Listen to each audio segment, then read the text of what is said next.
Now you can live life elevated with superior wellness through the transformational power of light. Every second, thousands of biochemical signals are sent throughout the body using wavelengths of light.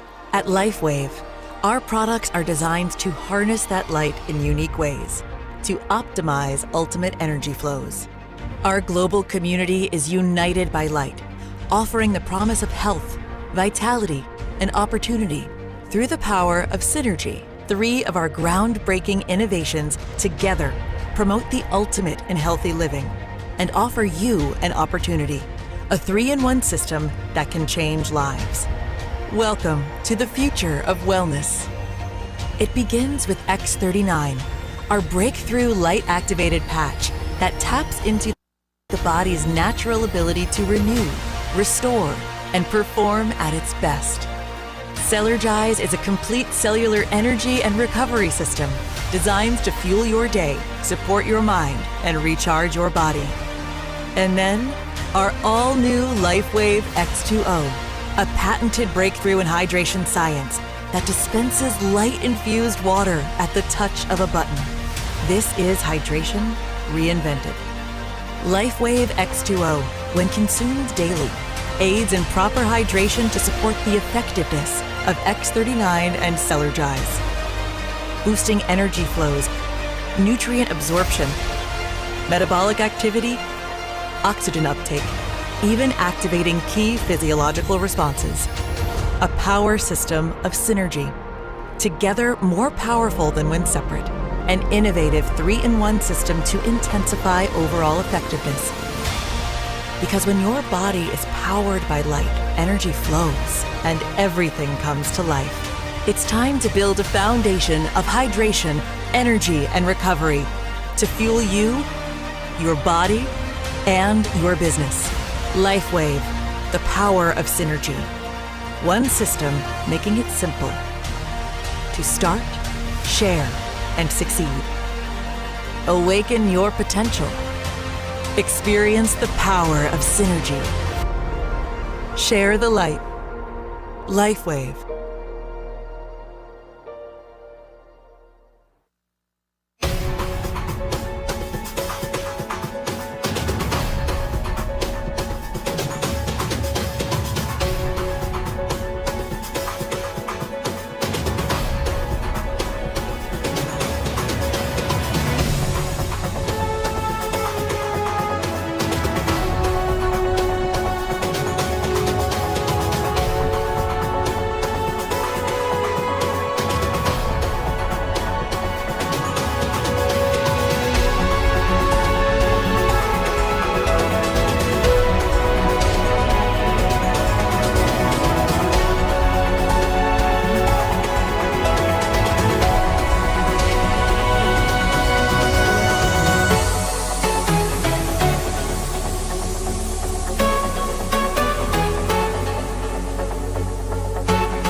Please welcome to the stage your Lifewave host, Vanessa Borge. Good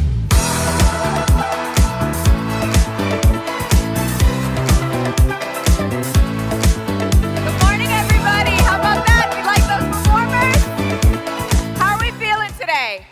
A little tired, but we're going to rally. We're going to rally because we're the Lifewave community, and we have quite a bit of energy after that incredible performance. Let's hear it one more round of applause for Effie Passero, performing Carly Simon's Academy Award, Golden Globe, and a Grammy Award-winning song, Let the River Run. Speaking of award-winning, did you enjoy 7-time Grammy winner Jacob Collier last night? You all are really good singers. You're very, very good. It was such a memorable night. I can't believe we've come to the last day of this incredible event, but we are far from done. We still have so many of you to celebrate. If you are a new executive director or new presidential director here in the arena, please follow our ushers to line up now. We want to, of course, recognize all of you. Did any of you have a look at the online photo album yet? Take a look at that. Look at how amazing these brand partners look in their parades yesterday. We're going to continue to add to this throughout the event so you can relax, stay seated for the upcoming parades. And coming to the stage right now, welcome Claudia Hartneck, Vice President, European Sales, Garrett Johnson, US and Canada General Manager, and Adriana Coe, APAC Director of Business Development. Let's hear it for them.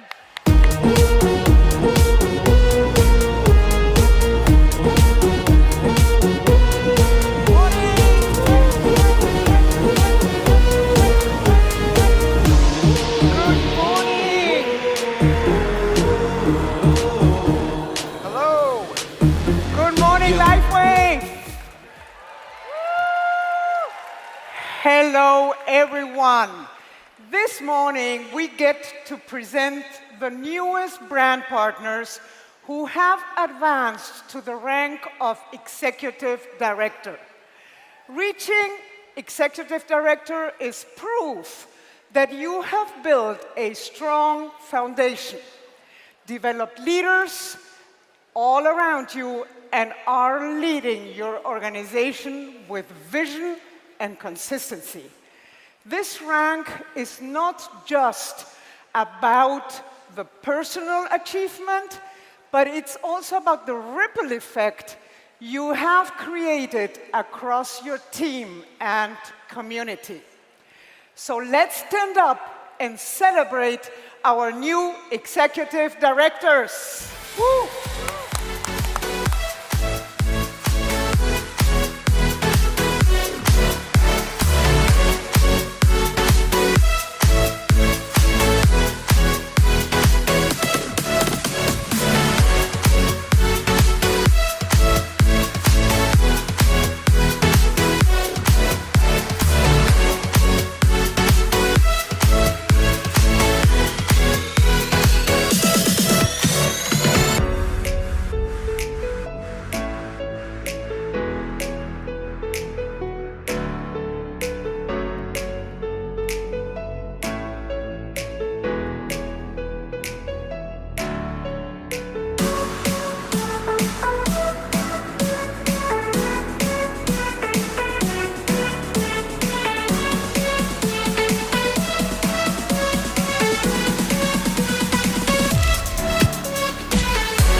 How good is that?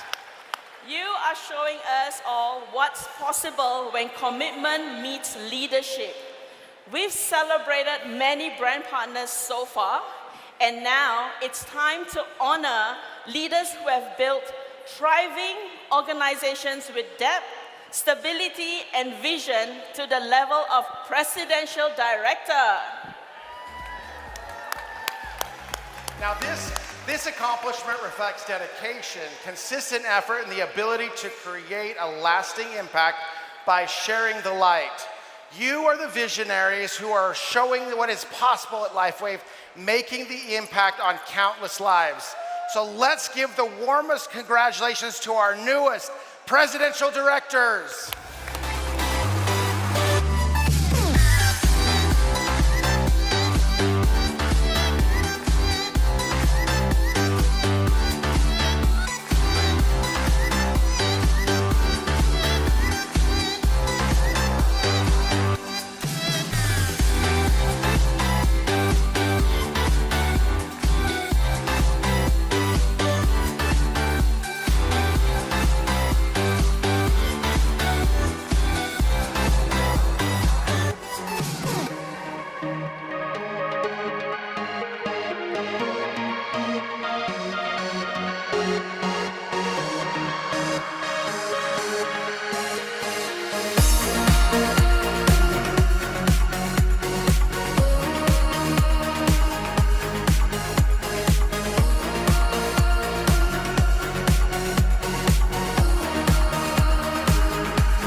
All right, well, congratulations, everyone.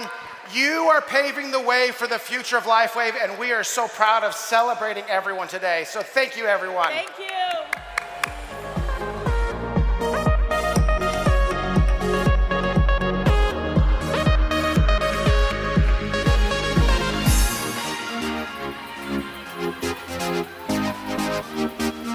Congratulations! Just as Lifewave illuminates the path for people to realize their truest potential, our next speaker helps people step into their own light by harnessing confidence, performance, and well-being. Dr. Amy Cuddy is a renowned social psychologist and best-selling author whose groundbreaking work on power, presence, and body language has inspired millions around the world. Her TED Talk, Your Body Language May Shape Who You Are, has been viewed over 72 million times and was named by The Guardian as one of 20 online talks that could change your life. A former Harvard Business School professor and Princeton PhD, Amy has earned countless accolades for her teaching and research. She's also the author of the international bestseller Presence, which has been translated into 35 languages and praised for its accessible and uplifting insights.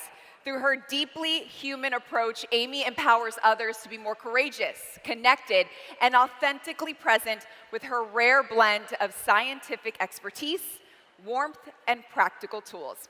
Please join me in welcoming the remarkable Dr. Amy Cuddy.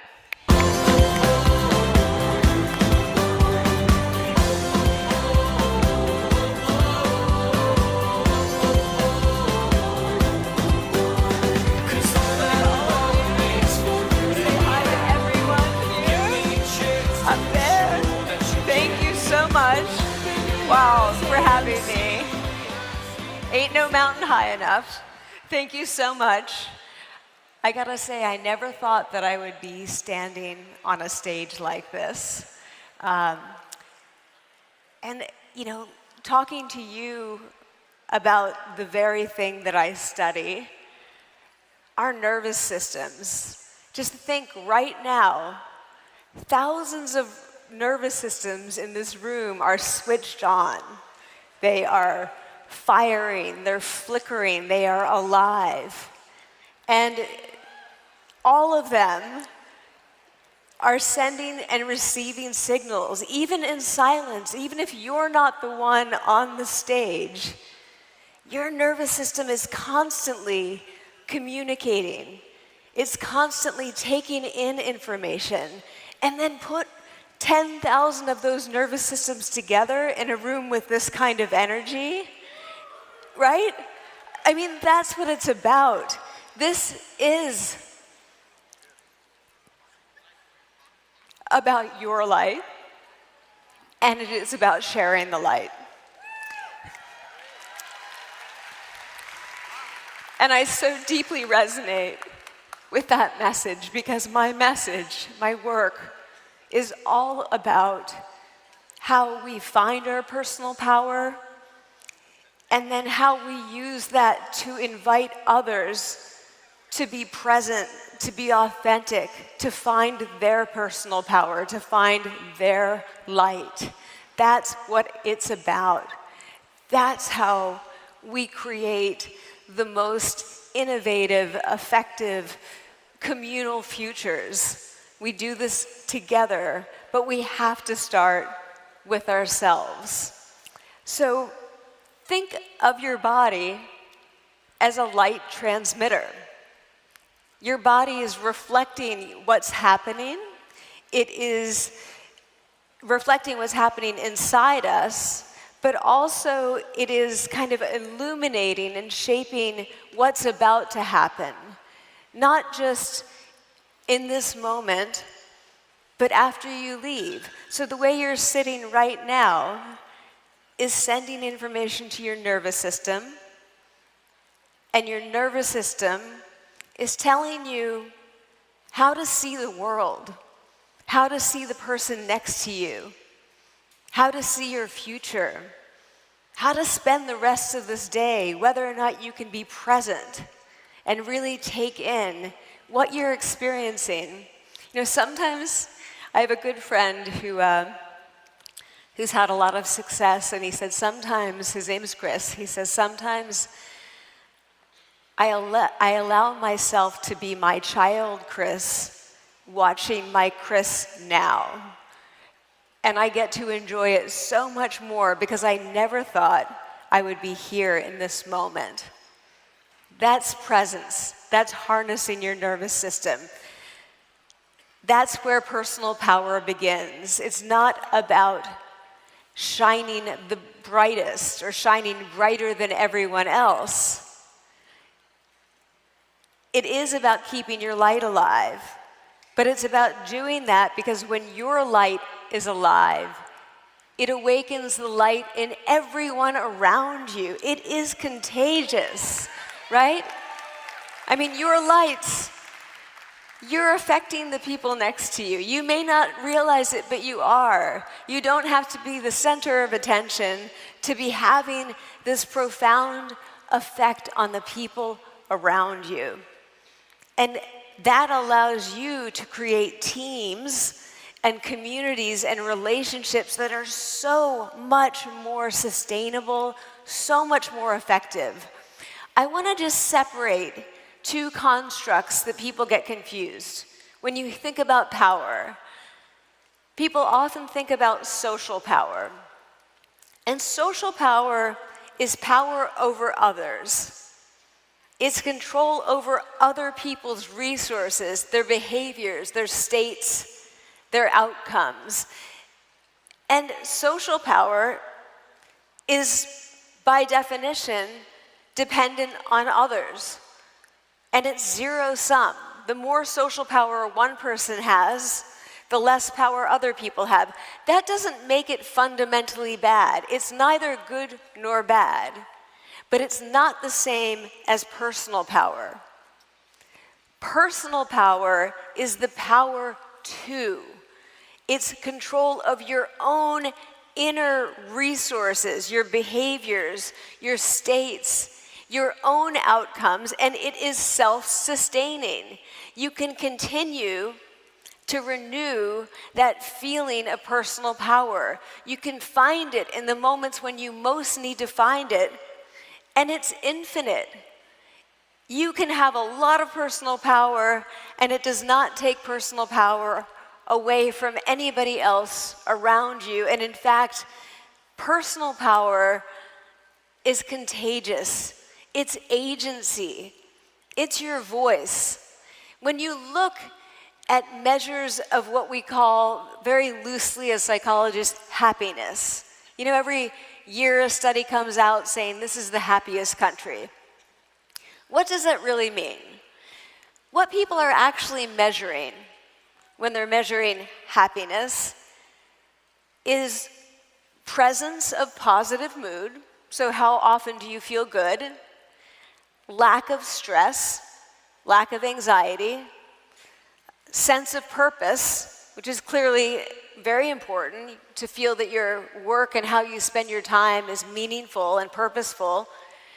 But the variable that gets forgotten when we're talking about it in the news is personal power and agency and voice. And the nations that score highest on those scales are places where people feel that sense of personal power. They know they have some control over their outcomes, that they can bring their best selves forward when they need to. So personal power is not about status or dominance or control over other people. It's your internal source of energy and direction. It's what keeps you open and curious and courageous and connected when things get hard. It's what steadies you when the ground shifts, and the ground is shifting a lot. So in many ways, personal power has never been more important than it is now, as we're living through a period of so much flux and unpredictability. Think of it as the internal state that allows you to stay engaged with the world, even when circumstances might invite you to step away, to retreat from the world. It's the light that lets you keep reaching toward the world instead of pulling away from it. That's what personal power is. But the truth is that for everybody, there are times when that light is dimmer. It's not always steady. Sometimes that's temporary, and sometimes it's longer term. Sometimes it's caused by one small interaction that makes us feel small. Sometimes it's caused by something bigger. My interest in this work came out of my own experience of losing personal power, but not really understanding what was happening. This is my senior high school graduation photo. I was very eager, happy. I knew I was smart, I was excited. I grew up in a very small rural town in Pennsylvania where not many people went to university after they went to high school. I was the only person in my class to go to school out of state, and I worked to pay for college as a roller skating waitress, and just flag roller skating because it's going to come up again. And also the next part has nothing to do with roller skating, but you might initially think it does. All right, so there I am. I'm at the University of Colorado at Boulder. I'm happy. Yay, Colorado, see? Mountains. and I didn't feel that I could lose that feeling of personal power. Although, again, I wasn't calling it that at that point. I just felt like I could take whatever class I want to take. I'm going to soak it up. I'm going to learn. I'm going to do something with it. And then in my second year of college, I was in a very serious car accident. We were driving a long distance overnight from Wyoming to Colorado, from Montana to Colorado through Wyoming. Montana or Wyoming, or both? Woo, yeah, I know, they're all beautiful places. So we were trying to get back from morning classes. We were taking shifts driving, and the friend of mine who was driving during the third of 3 shifts fell asleep in Wyoming, and we ran off the road, and the car rolled 1.5 times and landed on the roof, and I was ejected from the car. My friends were fine. They were in their seatbelts. I was sleeping in the back. I always like to reassure people because people are kind and they're worried about what happened to my friends, and they're fine. I think the worst part for them was seeing what happened to me. I don't remember that. Again, I was in my second year of college thinking like the future is, just going to be wide open for me.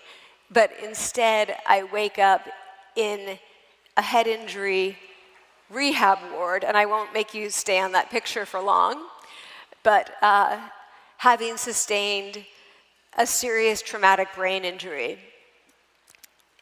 I had no idea why I was there. I had been withdrawn from college. I couldn't make sense of things. I couldn't understand what people were saying to me. I couldn't stand the lights. I mean, everything was different. My brain had experienced what's called a diffuse axonal injury. And if you think of your brain as an onion, and each layer of that onion is a different density, when you're thrown and stopped very quickly, it's moving at different speeds, each layer against each other. And so axons are being torn throughout your brain. And what that means, diffuse axonal injury is not a fun term, but let me tell you what that means. It means no one knows how your brain has been changed. Because when you have something like a stroke, it's in a specific area of the brain, and people can say you're going to have trouble with motor skills or with language. In this case, you're different in almost every way, and you feel powerless because first you've got people, your friends, telling you you're not the same, but you can't quite remember who you were and how you changed and how to get back to that person. And second, you're not able to do the things that you could do. You're not able to think with the same power, with the same capacity as before. And so suddenly, what I thought could last forever for me felt like it had been taken away. And I was told by my team of doctors that I would not finish college, but I would likely be high functioning. And I didn't like that term either. So what I noticed too was that as I was trying to recover I felt myself instead backing away, withdrawing, making myself smaller, not raising my hand, not sharing my ideas, not having joyful moments with friends. I was shrinking. I ended up, after 4 years of rehab, going back to college, and I finished with honors.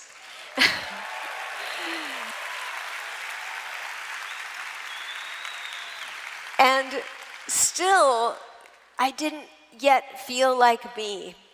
I still felt afraid. I felt vigilant.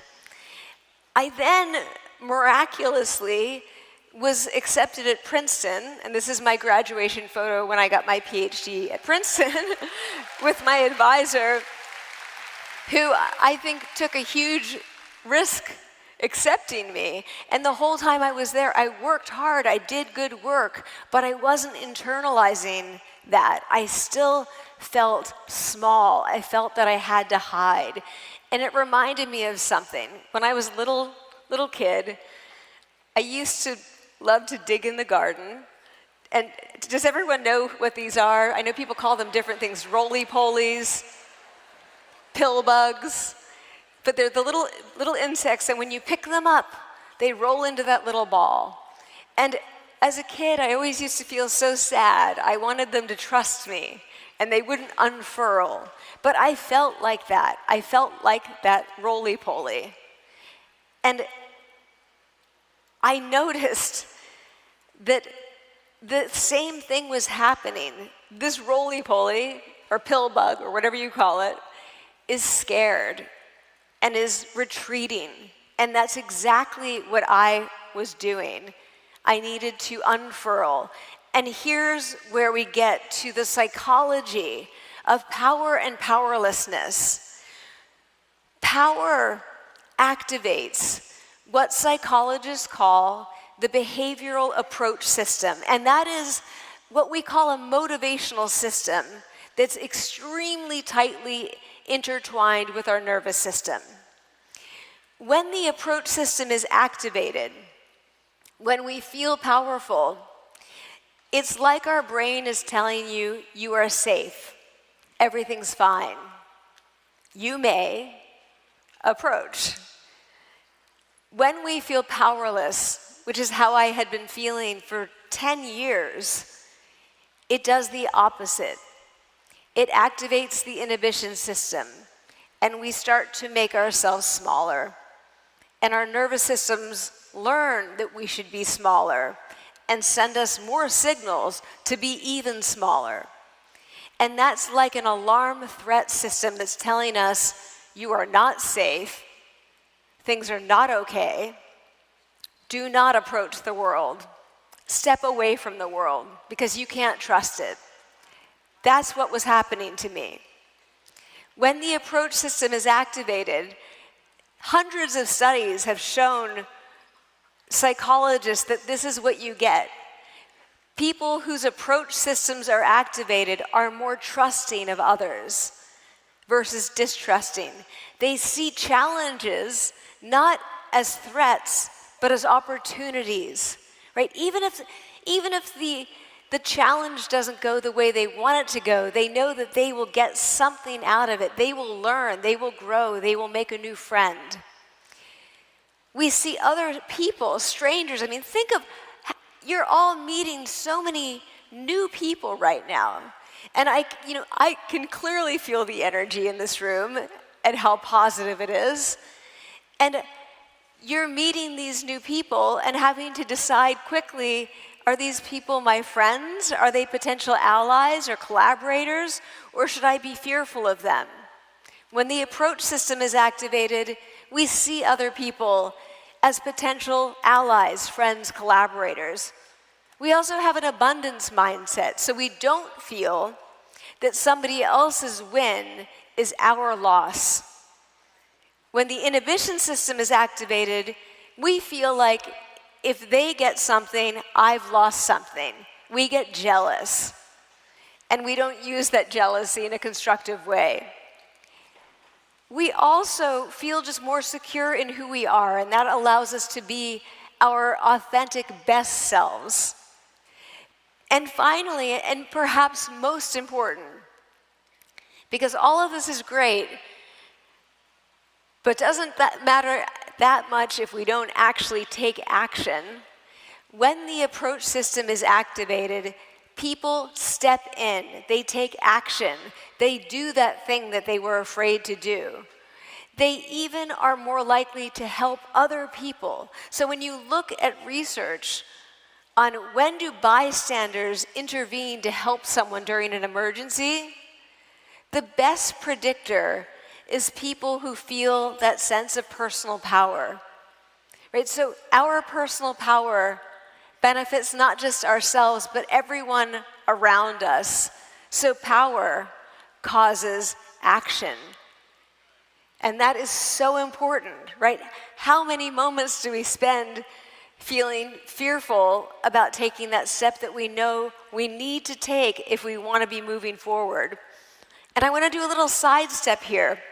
To be effective, we have to lead with trust. It's the only way to be effective. You can cause people to comply or obey temporarily, but that's not being an effective leader. To be an effective leader, you want to persuade people, you want to change their minds and change their actions through changing their minds. But the only way to do that is to earn and build trust. And I think, surprisingly, we walk into rooms thinking that we should just get trust. But instead, we need to walk into rooms extending trust, right? We need to be the ones who are generously trusting. And when we do that, that's when we get trust back. And personal power makes it much easier for us to extend trust. I want to tell you about this one study. It was a study of about 52,000 leaders who were rated by their own employees, kind of terrifying, on a whole list of traits. And what the researchers wanted to know is which traits, and then they were rated also on their overall leadership effectiveness.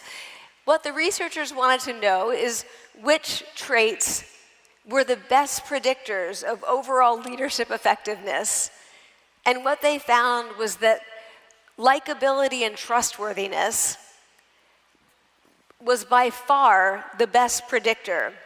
So think of it this way, 27 of those 52,000 people rated in the bottom quartile on trustworthiness and the top quartile on leadership effectiveness. In other words, if you're not trustworthy, or if your employees don't see you as trustworthy, the chance that they're going to see you as a good leader is 1 in 2,000. Right? That's what's most important. It was more important than how smart do you think they are, how decisive do you think they are. Anything else, it was trustworthiness that mattered. Trustworthiness is the first trait that we judge when we're making impressions of other people. The second one is strength, but trustworthiness comes first. Why is that? Because trustworthiness is learned first because we need to know if this new person is friend or foe. That's the most important thing, is to assess what is this person's intentions toward me.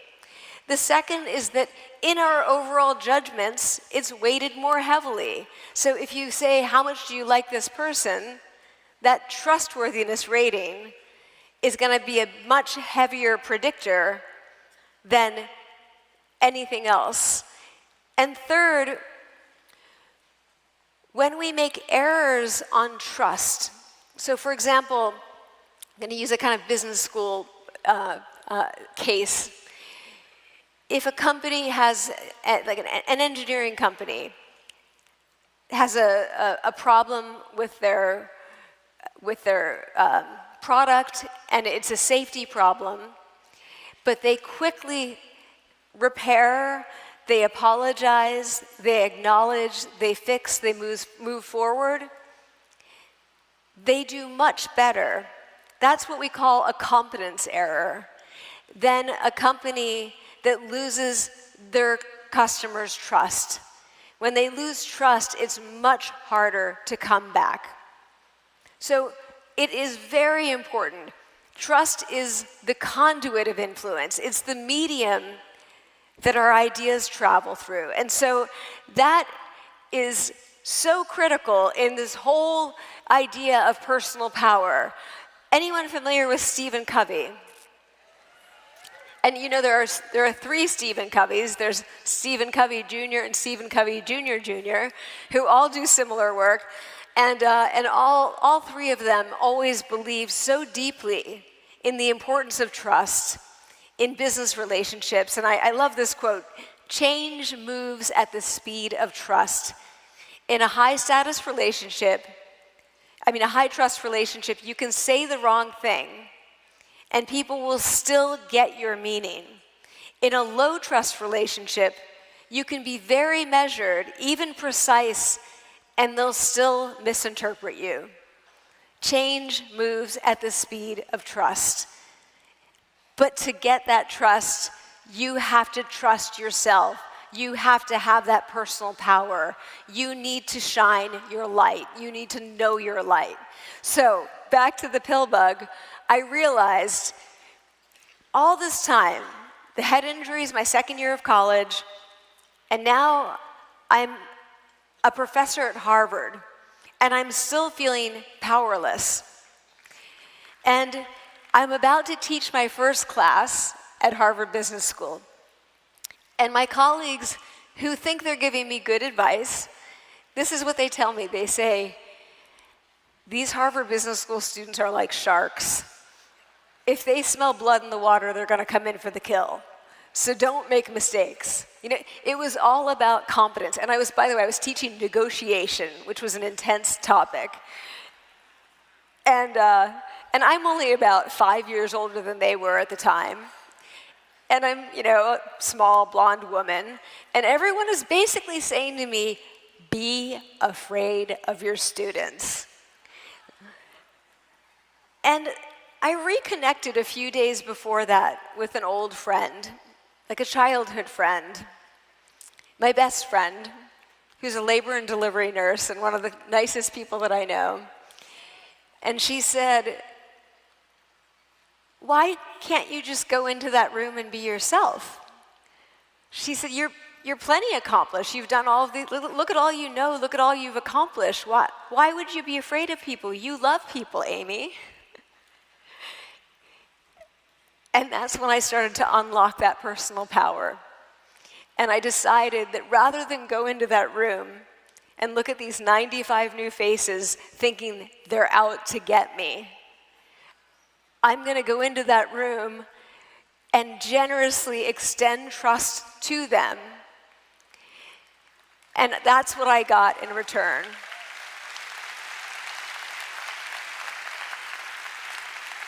Let me just say, I am in touch with almost all of those students. I know their babies. I've been to their weddings. It was exactly what I needed to do. I needed to be me. I needed to be my own loving, warm self, and that did not undermine my personal power. And so this is my first semester teaching there. And really, I couldn't have loved it more. And it really was about bringing together my personal power with trust and shining my light and sharing it with them. That's what I saw. I saw them unfurl. I saw them relax. I saw them build better relationships. So personal power allows us to be present with each other, to be in that moment, not worrying about what we think they think of us, but really hearing what's happening, really taking it in. So we're not responding to our fears, we're responding to these very real people. We're hearing them, we're seeing them. Now, I want you to bring to mind an interaction that stayed with you. It could be a meeting, It's your version of my first class. A conversation, it could be a request, an interaction with a client, something where the stakes felt very high and where you knew that you were being judged. In the end, you were at the table, but you were not in the room, right? Your body was there, but you were not there. So I want each of you to think about, what is that interaction for you? It varies greatly across people. For some people, it's standing on the stage. For other people, it's talking to one person. It could be anything. But I also want it to be something that's part of your regular work lives, something that will happen to you again. Because we're going to figure out how to hack that, how to do that better. These are the interactions that you leave feeling, that's not who I wanted to be in that moment, right? My light was dim. You know that feeling. You walk out and you know that feeling. You feel like, oh, if only I had said this, if only I had shown them who I am. Now I want you to really go there, not just what happened in the interaction and who was there or what was said, but how did I feel? And I want you to let your body right now feel that. For a moment, I want you to let yourself feel what your body did as you left that interaction. Or even as you went into it with dread, what was your body doing? Because that was informing your nervous system. Your nervous system was feeding back to your brain and telling you what to do in that interaction, and it was giving you all the wrong advice because it was telling you that you should be in fight, flee, or faint mode, that you're being chased by a tiger in the wild. But you weren't being chased by a tiger in the wild, and you didn't need to run away. But in some ways, we do. We run away from ourselves in these situations. Those moments aren't accidents. They reveal the gap between who we are and who we want to be. And we can bridge that gap. So let's go back and do it again. And now I want you to think about a meeting that you left feeling like, that felt right. That felt good. My light was bright. How did that feel when you left? Just allow your body to remember that feeling and be in that moment and enjoy that moment. We can learn to return to that state on purpose, to turn on that light again. And we can learn to share that light with others. But let's get back to the body. And by the way, I love speaking to an audience that understands the nervous system and the relationship between the body and the mind and well-being. And so it's such a joy for me to be able to talk to you about this. It's, our bodies and our minds are so disconnected. I think so many of us are disconnected, and we're so much happier and healthier when we connect these parts of ourselves. So what do our bodies do when we feel powerful and happy and grounded and good?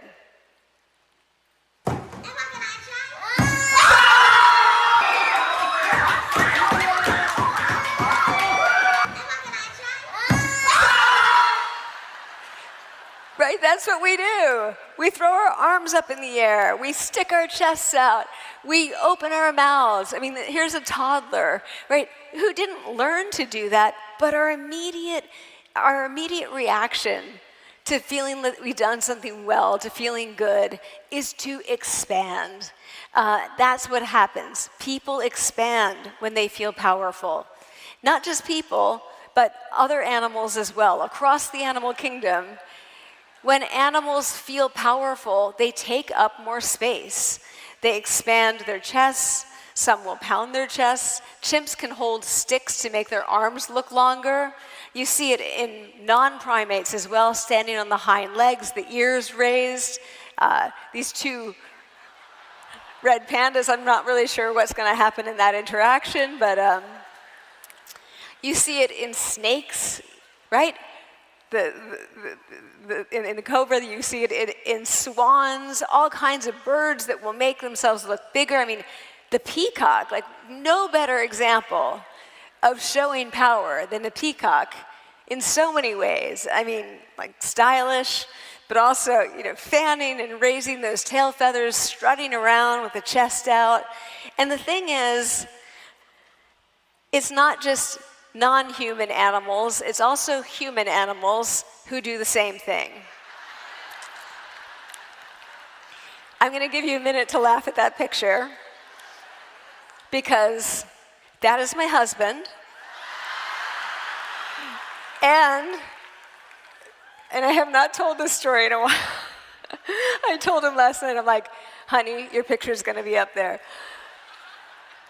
14 years ago, when I had just started studying power posing, I was working with a group in Australia, and this picture showed up on Facebook, and people started tagging me and telling me, you have to meet this guy. And it turned out I was working with his sister on a project, and a good friend of mine, and I asked them, I'm like, is this guy a jerk? You know, or does he just have a good sense of humor? And they're like, no, he's the nicest guy. And he actually is the sweetest guy. And 14 years later, we're married. We've been married for 11 years. So, now, little disclaimer here. I'm not saying that this is always effective, but one interesting thing about dating profile pictures is that, and by the way, it was not a dating profile picture, it was a Facebook picture. He said, I was just testing out my new camera in my Smurf costume. Anyway, but was giving praying mantis vibes. Is that there was a study that was done looking at what people are attracted to in online dating profile pictures, and everyone, men and women, in all directions, are most attracted to images of people in confident, open postures. And I think that's really telling, because it tells you this person's comfortable with themselves. This is a little bit over the top. And honestly, the guy got lucky, as far as I'm concerned. But so did I. I got lucky too. And yes, he is that tall. Anyway, moving on from this picture. When we win, when we do something well, this is what we do. This has been studied in 36 cultures. And the question was, is there a universal body language expression of feeling powerful and proud? And so when we look at different cultures, different sports, look at what people do in the moment of winning, in that very moment when they won. They do the same thing. They raise their arms, they lift their chins, they open their mouths. They're actually making themselves very vulnerable, right, to attack, but they know they're not going to be attacked because the approach system is activated. They feel good. Their nervous systems are telling you things are good. So let's just look through all of these different sports from all over the world. And I'm sorry if I've missed your country or your sport. I try to be as inclusive as possible. Same thing everywhere. Naja, I know. I live here. I want to be a little tender about these things, but I do live in LA. So, also, this one, I don't know, does anyone remember this picture? Do we have any Brazilians here? Okay, all right. Gabriel Medina, surfer. This was in the Olympics, the last Summer Olympics, and this was an amazing moment. Like at the end of his, I don't know what you call it. What do you call it? His ride. he literally knew he had done well and immediately went into that pose before he even dropped into the water. So that's what we do. But we also do it when our teams win, because we take responsibility. We feel like maybe I'm a little bit responsible for that. And we call that basking in reflected glory. I think the most compelling evidence, though, is not only that this has been recorded in 36 cultures on 5 continents, but also that congenitally blind people do the same thing. So people who've never seen someone do this, when they win, they also adopt that expansive posture. And that's pretty powerful. That tells us that this is hardwired, that our brain knows when it feels powerful to expand. But what happens when we feel powerless? The opposite. You can clearly see whose team is winning, whose team is losing, right, in these pictures. We start to make ourselves small, even if we're physically strong. And I think that's important. Physical strength, social strength, those kinds of power, even those things aren't enough to keep us feeling personally powerful. Sometimes when we're losing, our light starts to dim and we make ourselves small. We start to shrink. And you see this across all kinds of sports. And animals do the same thing. You know, when they have less power, they wrap themselves up. They make themselves small because they don't want to be picked off by another predator, right? They don't want to offend those in charge. You see it with dogs, the tail between the legs, getting closer to the ground, the ears down. Look at the tail wrapped around the body in the fox. Across the animal kingdom, around the world, when we feel powerful, we expand. And when we feel powerless, we shrink. And so the question is, how do we unlock more of our own personal power and help others to do the same by understanding this relationship between the body and the mind?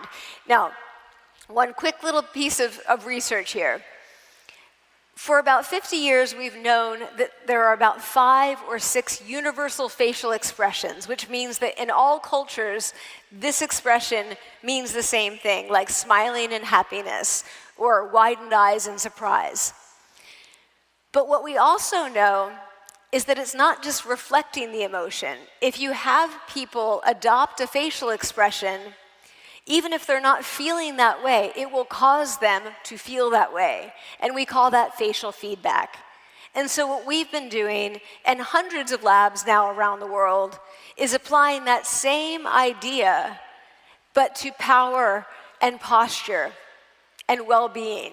Our body language is not just an echo of how we think and feel and behave. It's also a force that helps to shape how we think and feel and behave. All right, so we're going to do something that I call head, shoulders, knees, and toes. Don't worry, you don't have to get up and do anything funny. What I'm going to do is summarize the research now so that you've got some really strong nuggets and takeaways about how you can reach your personal power by changing your body language. But we're going to start at the top of the body. How do we breathe? When we breathe quickly and shallowly, it's because the inhibition system is activated. We feel powerless. When we feel relaxed, when we feel powerful, we breathe deeply and slowly. So we're taking up space both in the body and temporally. If you reverse that, you get the same effect, and that is called the relaxation response. So I'm going to give you my favorite version of this, which is simply called 4-7-8 breathing, and I'm going to take you through one round of it. You inhale for 4 counts, you hold it for 7, and you exhale for 8. And I'll do the counting. 1, 2, 3, 4. 1, 2, 3, 4, 5, 6, 7. 1, 2, 3, 4, 5, 6, 7, 8. 3 rounds of that will cause your parasympathetic nervous system to send you into a relaxed, confident state. That's great to do before those challenging interactions because you are in a high arousal state and you want to be here. Don't do it if you're about to go on a long drive at night or something like that, right? It can make you very sleepy. And I actually do this to get to bed, to get to sleep at night. But simply changing our breathing changes what our nervous systems are telling our bodies, not just about ourselves, but about everything around us. Okay, let's go to speaking quickly. When we speak quickly, it's because we feel afraid and small and tight, so we're taking up less space temporally. When we speak more slowly, it's because we're feeling more relaxed and more confident. And in studies of speaking speed, what the researchers found was that not only do people see people who speak slowly as more powerful, but when you have people speak more slowly, it causes them to feel more powerful. So they read the same sentences scrolling across the screen, either quickly or slowly. They're randomly assigned to one of two conditions. The ones who read them slowly feel more powerful. So slow your speech. Pause. Those are powerful things to do, and you're taking up space. Simple posture. In clinical psychology, we know we need many other therapies to treat this major depressive disorder. When you look at these sketches, these are sketches of someone with major depressive disorder on the right, and supposedly somebody who doesn't have it, although now that we're over our phones all the time, I'm not sure that it's the posture of anyone. But what these researchers took people who had major depressive disorder and had them sit up straight for just 2 to 3 minutes, or slouch. The ones who sat up straight scored lower, so less depressive, on 29 of 30 items on the Beck Depression Inventory, meaning they measured as significantly less depressed than before they sat up straight. The same is true for people who are not depressed. If you have them sit up straight, they will feel happier. They will feel more powerful. Now, we learn to sit up straight out of respect to others, but I think it's so much about respect to ourselves. One thing I want to point out is this thing, right, which makes us slouch, and to be mindful of that because we have also studied the effects of working on a small device, so basically an iPhone, an iPad, a laptop, or a desktop. And the bigger the device, the desktop, which is clunky and old, the more powerful people felt after the study. So just be mindful. Your iPhone is important, but be mindful about how you hold it. Find ways to be mindful of that so that you're not allowing yourself to be in that position all the time. Complex posture. If I were giving a talk on yoga, it would be hours long. There's now so much research on the benefits of yoga, which obviously combines postures and breathing. So I'm not going to focus on yoga specifically, but just on smaller examples. So simply adopting one open posture for 2 minutes before a painful stimulus versus a neutral posture makes people able to tolerate more pain, 50% longer than the people who had adopted the neutral pose. That's the approach system. The work now coming out on adopting expansive versus contractive postures and creativity is exactly what you'd expect, but also so surprising. When we expand, our brains expand. The range of ideas that we can come up with expands. We work better on creative projects with teams. So expanding makes you more creative. How do you sleep? Do you sleep like this? Or do you sleep like this? Right? This is the general distribution of sleeping positions, and about 40% of people sleep in the fetal position. In some ways, there's some benefits to that, but we wanted to know, is that related, is that correlated with how people feel in the morning? So we did a study for 2 weeks asking people how they woke up in the morning, and then measuring their anxiety and their power, their feelings of confidence, and we found that the people who woke up like this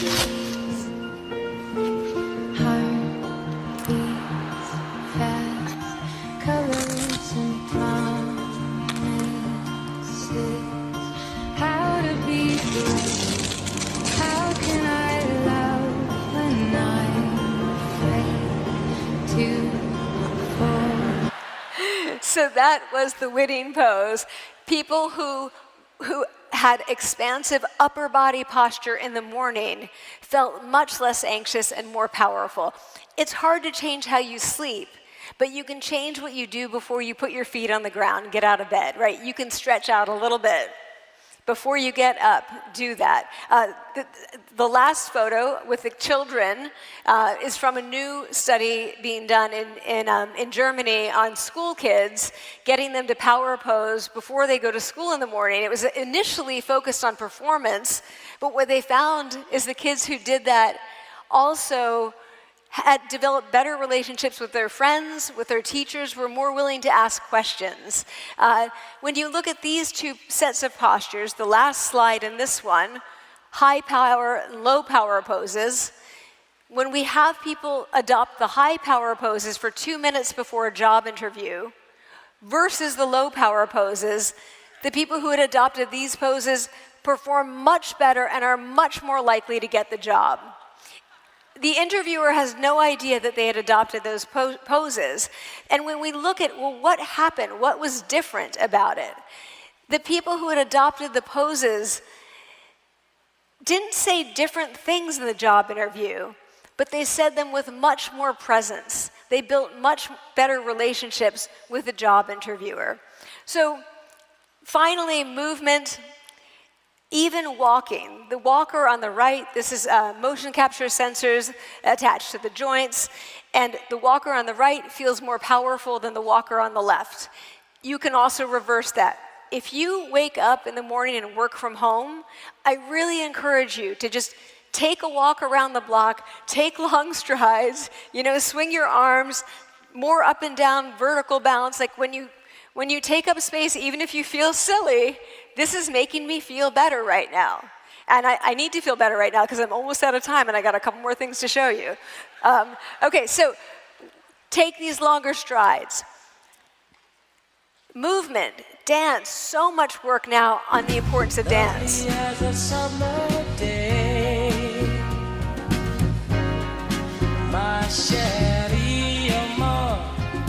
Distant as the Milky Way. My shabby pretty little one that So dancing, moving. I live in Venice Beach now. I moved from Boston to Venice Beach, and I have a whole crew of roller skating friends. And when you dance together in sync, the neuroscience, a paper just came out a couple of weeks ago on the incredible benefits of moving together on happiness, on feelings of power, on the brain. This is sort of like step dancing, but on roller skates. So this is our skate crew.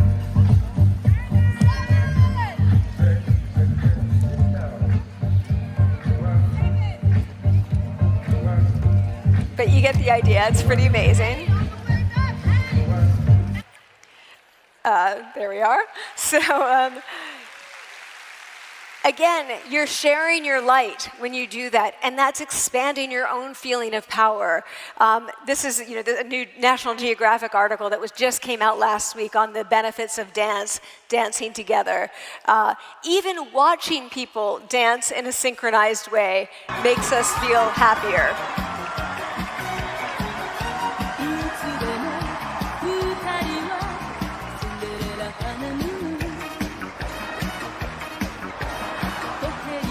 So I won't stay on that for long.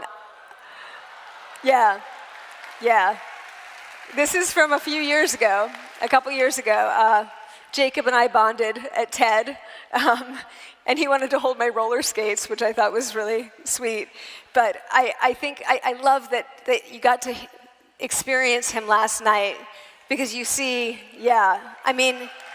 he's like from another universe. He's a special, special person. And we feel the same way about doing these things together, bringing your light out and spreading it to others. So movement matters as well. Ted Lasso fans, anyone? Okay. Just one reminder, you want to do this before you go in, if you're going to power pose, you do it before you go in to the stressful situation, not in front of people. You don't need to be loud, Nathan. You just need to be commanding. With all due respect, it's different for me, Miss Walton. You command every room you walk into. Oh, hardly. Have you ever been in a room full of football club chairmen? No. Every time I walk into one of those meetings, they look at me like some schoolgirl with pigtails. Oh, you'd look well fit with pigtails. I do. But I have a secret. I make myself big. Before I go into the room, I find somewhere private. I stand up on my tiptoes, put my arms in the air, and make myself as big as possible to feel my own power. Like this.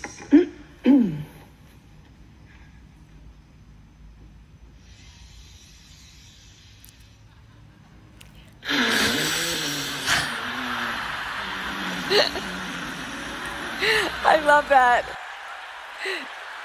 And seriously, I almost fell off my chair when that came out because I did not know that was going to happen. All right, so adopting expansive breathing, speaking, posture, movement, often when we do it together, make us feel more powerful, more confident, more trusting, more relaxed, more happy. So personal power isn't about outshining others. It's about keeping your own light alive and bright enough to help others find their light. And this is the last story I'm going to leave you with. I talked a bit about animals, and because our nervous systems are not necessarily consciously operating. We're not in full control of them all the time, as animals are. I got an email from a woman who said, I am a horse trainer, and I use your TED Talk with my horses, which I thought was strange. So I dug a little more. She trains horses that are having anxiety and real issues after medical problems. These are all Icelandic ponies.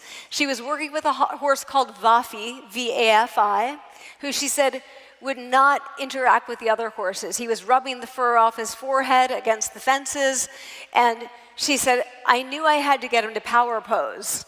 And I was like, well, I don't get, I love animals, but I didn't grow up with horses, and I don't really understand, I didn't understand. She said, look, horses play like tiger cubs or kittens or puppies. They rear and pounce. They emulate the airs and graces of other powerful horses. And that's how they connect with each other. So if he won't do that, he won't interact with the other horses, he's not going to heal well. So she said, I made this giant cat toy. You can see there's a stick with a kind of wire and a ball on the end. For 2 afternoons, she ran around the pasture and had Vafi chase this. And it caused him to emulate those behaviors, those power poses. She said, I did not expect it to do much. I just thought at the very least I'd be giving him exercise. But when I put him back out with the other horses, he became the most powerful, dominant horse in the group. And he went on to go to competitions and win competitions. So she tells me the story, and I said, I love this story, Kathy, but it's one horse. And it's possible that it was the affection you gave him that changed him. And she was like, you are a wet blanket. Like, that's a really inspiring story, like about a horse. So she said, all right, give me a few months then. And a few months later, this showed up in my email inbox.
Kathy is now working with horses and trainers all over the world with veterinary programs. They've had tremendous success.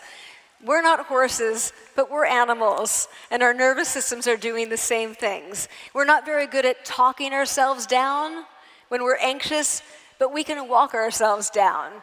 And I've never done this, but I love this light theme. Can we just end with everyone standing in a power pose, but with their lights on their cameras? Can you turn your lights on? I would love to see those lights shining. To each other, right? Like, it is, it's not just about your light. Look at this collective light. Look at this room. This is beautiful. Thank you so much. It's been such an honor to be here. Enjoy every minute of this conference. Thank you. Okay, bye.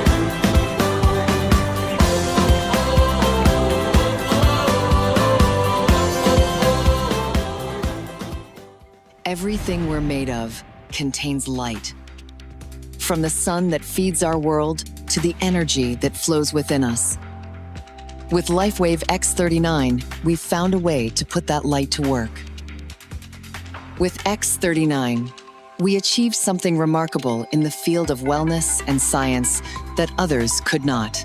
By utilizing Lifewave's unique patented technology, X39 uses light to elevate GHK-Cu, a copper peptide known to support overall health and wellness. Unlike traditional light therapy, X39 uses the body's own infrared light to naturally increase vitality. By gently stimulating the skin with light, our non-invasive, non-transdermal X39 patches help you conquer your active lifestyle and pave a new way to vibrant health. Becoming a powerhouse is easier than you think. It all starts with your body and a little help from light. Place one Lifewave X39 patch on the body. Apply the patch to clean, dry skin in the morning. Patches may be worn for up to 12 hours before discarding. Keep well hydrated while using this product. Harness your natural potential. Reclaim youthful energy. Live long, live well, live young with Lifewave X39. Be the light. Lifewave. Who's sitting up a little bit straighter after that one? I have a 3-month-old son at home, and I unswaddle him every morning. That's exactly how he wakes up. So tomorrow morning, that's exactly what I'm going to do. Thank you so much, Amy Cuddy, for that inspiring keynote. Amy reminds us how presence shapes performance and how confidence is built not just for ourselves, but for everyone we lead. All right, let's give her one more big round of applause. That was amazing. Thank you so much, Dr. Cuddy. And as we move forward, we're shifting from inspiration to celebration. It is time to recognize outstanding achievements across our global community. To do that, please welcome your regional heads. President of Europe, the Middle East, Africa, Australia, and New Zealand, Christian Dorner. President of the Asia Pacific region, Dr. Edward Chu. And Regional Vice President of North America, Janine Weber.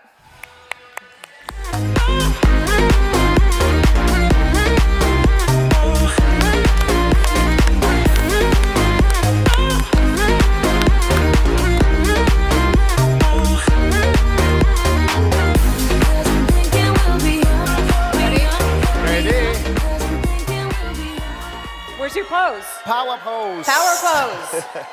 I wanted to do that one, but I can't lift my arms that high in this dress.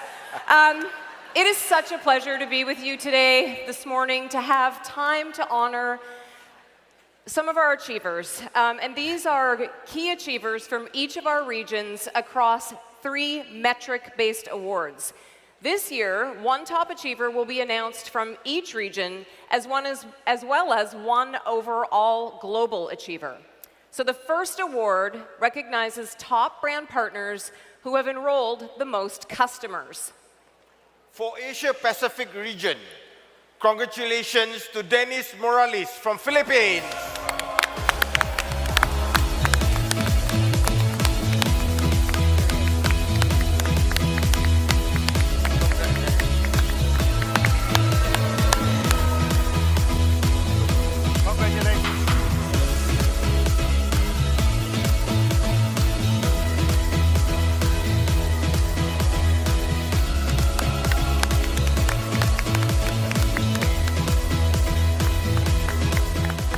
For the EMEA region, from Great Britain, congratulations to Jill Osman.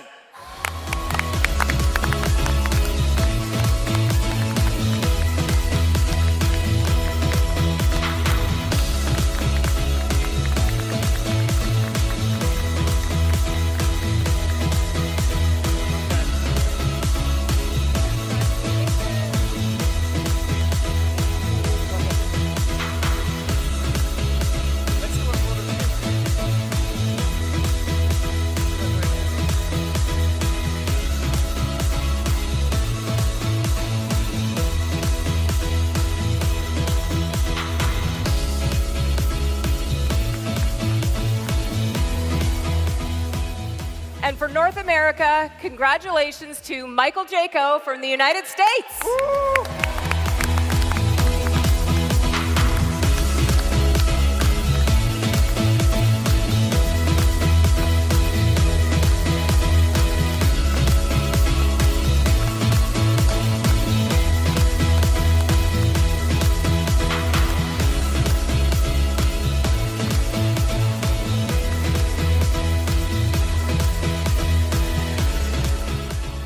All right, it looks like Michael isn't with us right at this exact moment, so I will accept this on his behalf, and we will move to our top global award. In terms of global achievement, the top global customer sponsor award goes to Jay Adkins and Jimena Duque Adkins from the United States.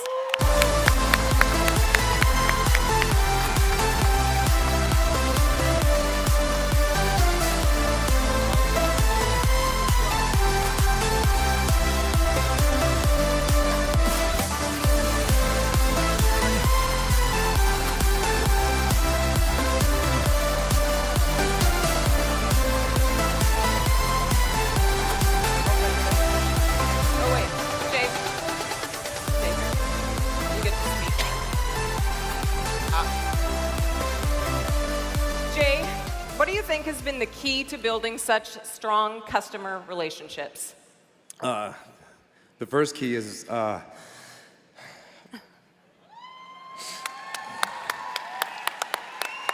sorry. My beautiful wife is the first key because she's been helping me in this business. And sorry, I'm just a little emotional because she's not here. And I wish she was here, but also just it's a focus. This product, you guys, our philosophy is, and we heard this last year from Paolo from Dubai, is it's our social responsibility to share this with every single person. I just wanted you guys to hear this loud and clear. David Schmidt has created something absolutely amazing.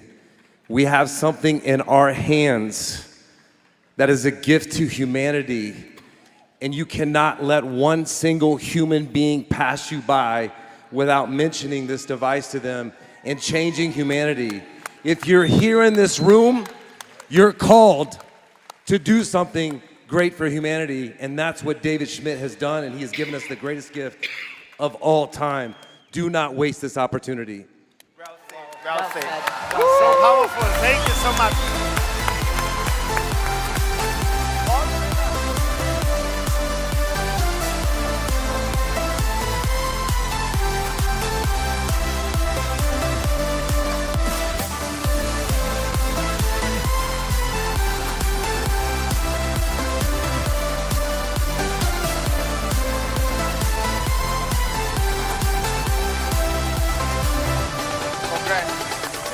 Congratulations, everyone.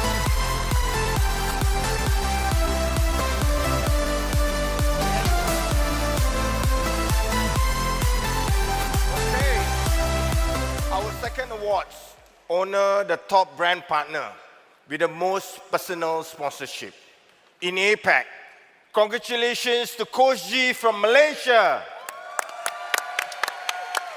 Coach G wasn't able to travel to the conference this year, so accepting an award will be her daughter, Azalin Safia Azuki.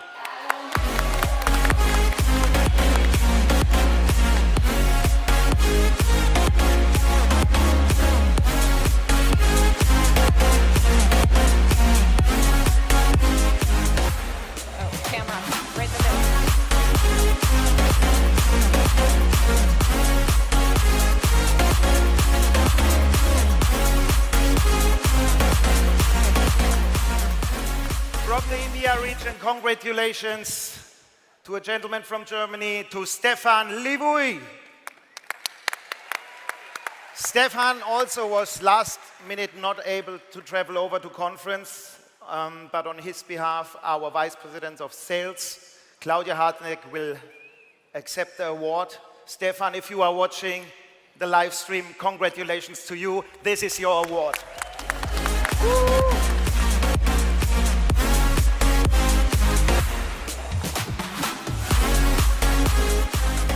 And in North America, congratulations to Ralph Kennard and Monica Pascalato. Ralph and Monica were also not able to travel to conference this year at the last minute, so accepting the award on their behalf and presenting it to them next week is their regional sales manager, Geraldo Dorelli.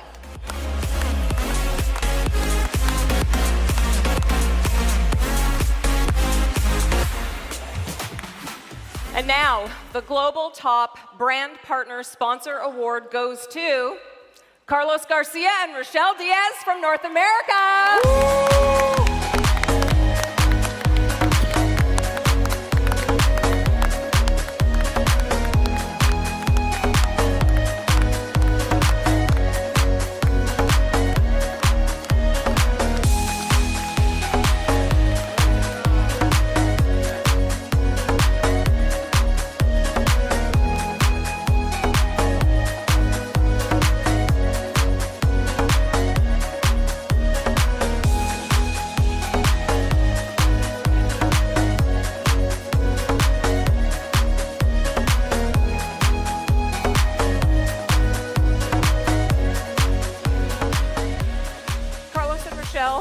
What's one thing that you feel like you have really learned about leadership through building your team?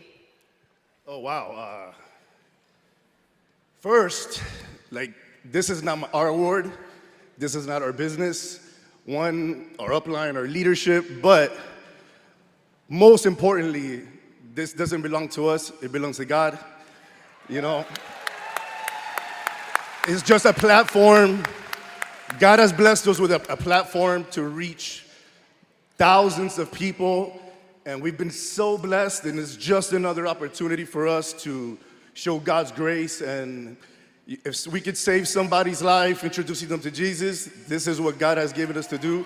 And we've ran our whole team based on our faith and connecting people with a purpose a lot bigger than just making money, or it's transforming lives, and that's how we've built our team and our business.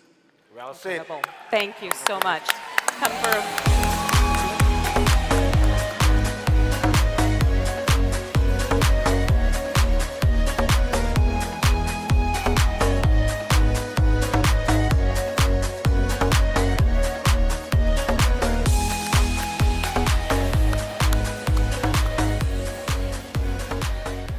Our third award celebrates the top brand partners with the highest number of personally sponsored rank advancements. In EMEA, this award highlights those who are building strong leadership. We were talking social responsibility. Welcome Paulo and Liliana Alves.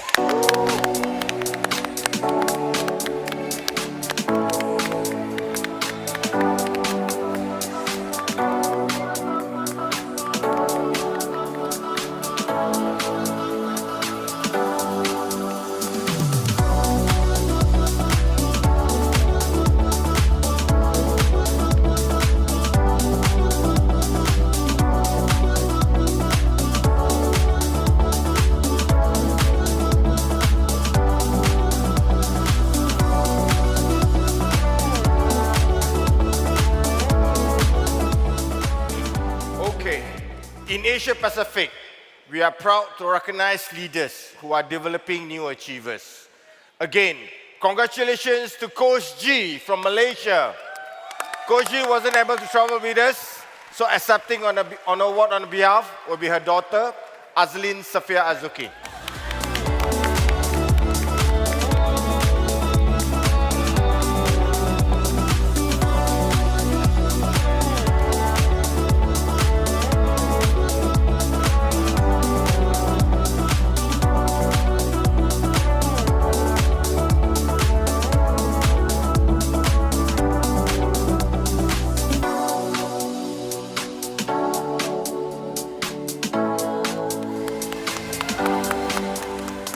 And in North America, we applaud the leaders who are raising up the next generation of achievers. Congratulations to David and Terry Miller.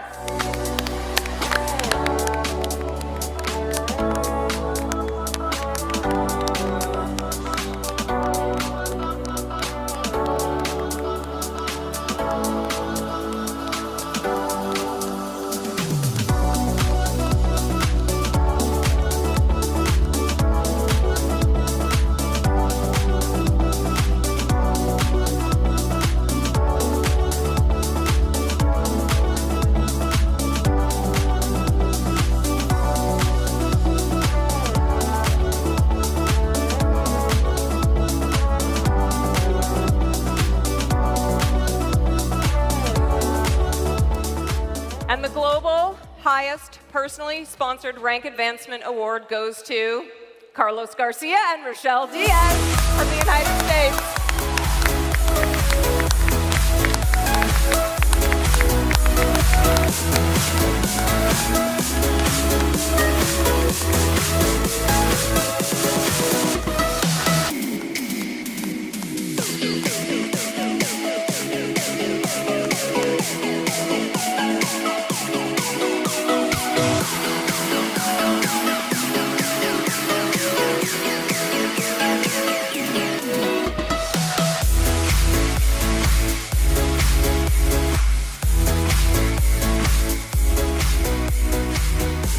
Well, that worked out well. Now you each get to speak. What does it mean to you to see others achieve new ranks and step into their own leadership? That's the purpose of this business for us. First, God, all the glory to God. Always we say it. For us, this is a ministry, and we love our team. We love to see people transform their life. And we do know that it's because of God. But also, I want to say some stuff in Spanish. Is that okay? Yes. A todos los latinos, señores, el año pasado éramos menos, pero esta vez somos más y todos somos un mismo equipo. Y es para llevar luz a todo el mundo. Así que latinos, ¡vamos! Gracias.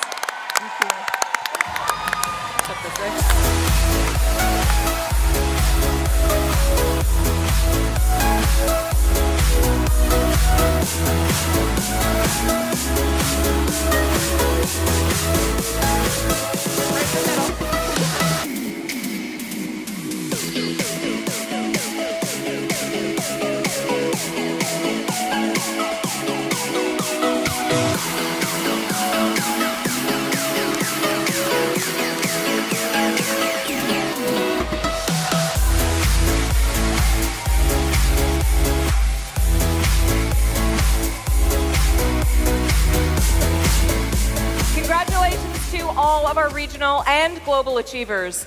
These awards represent the heart of our business: sponsorship, customer growth, and the development of new leaders. You are the ones setting the pace and inspiring the future of Lifewave. Thank you. Thank you.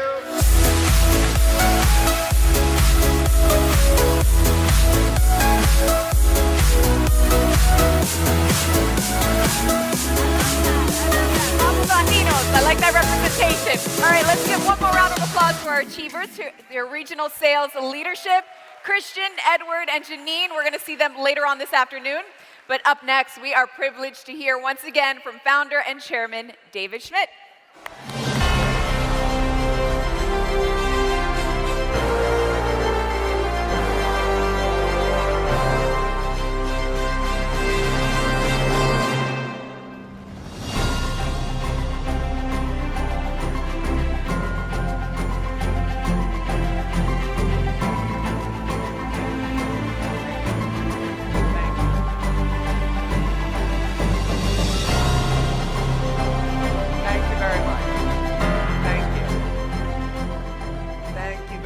Well, you've all had your Sellergize this morning, obviously. You're all wide and awake.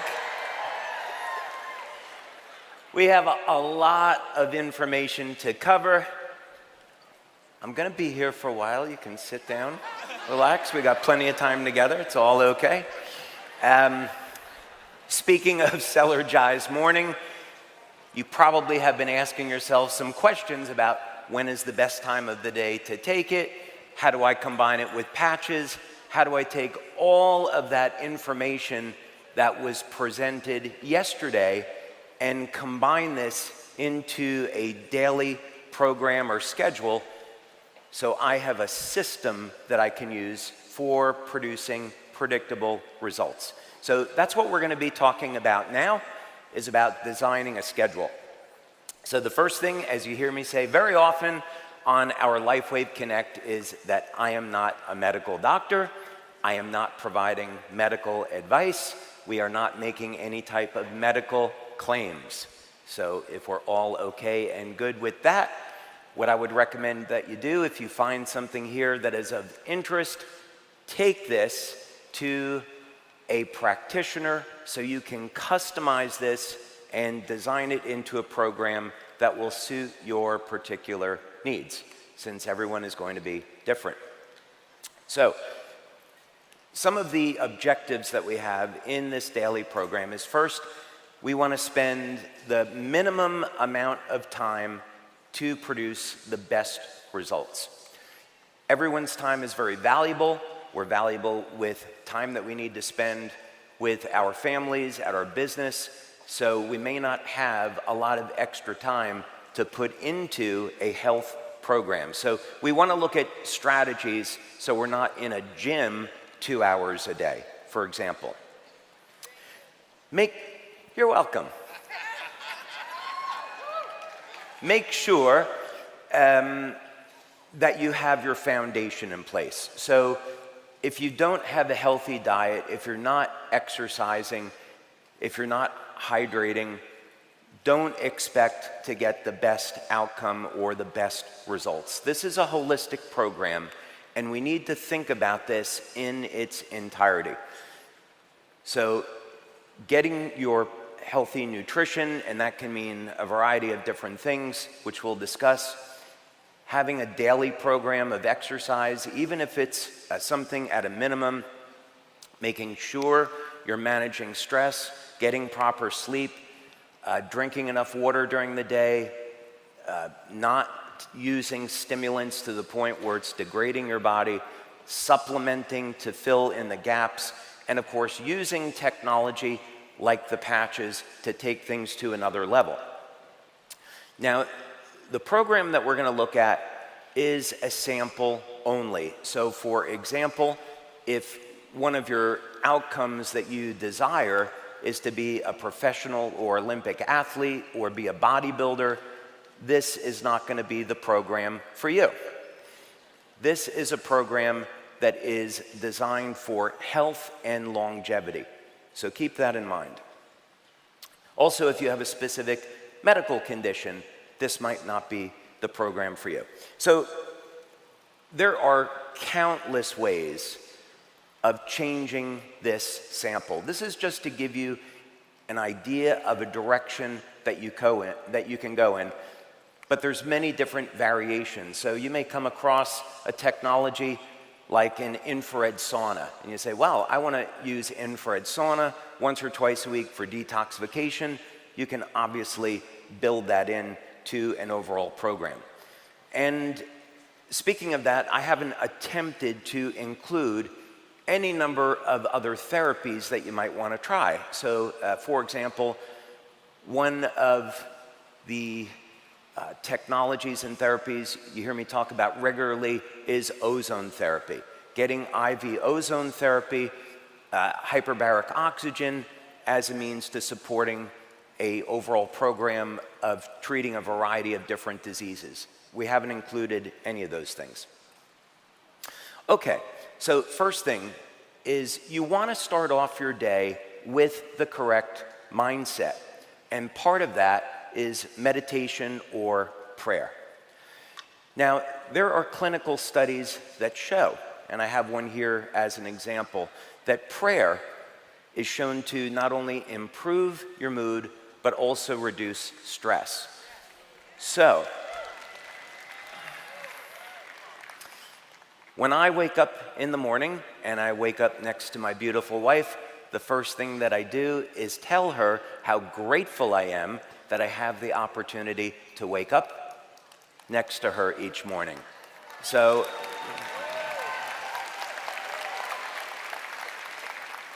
What I have found as a husband, if you start off the day by thanking your wife and being grateful for her, the rest of the day tends to go pretty well.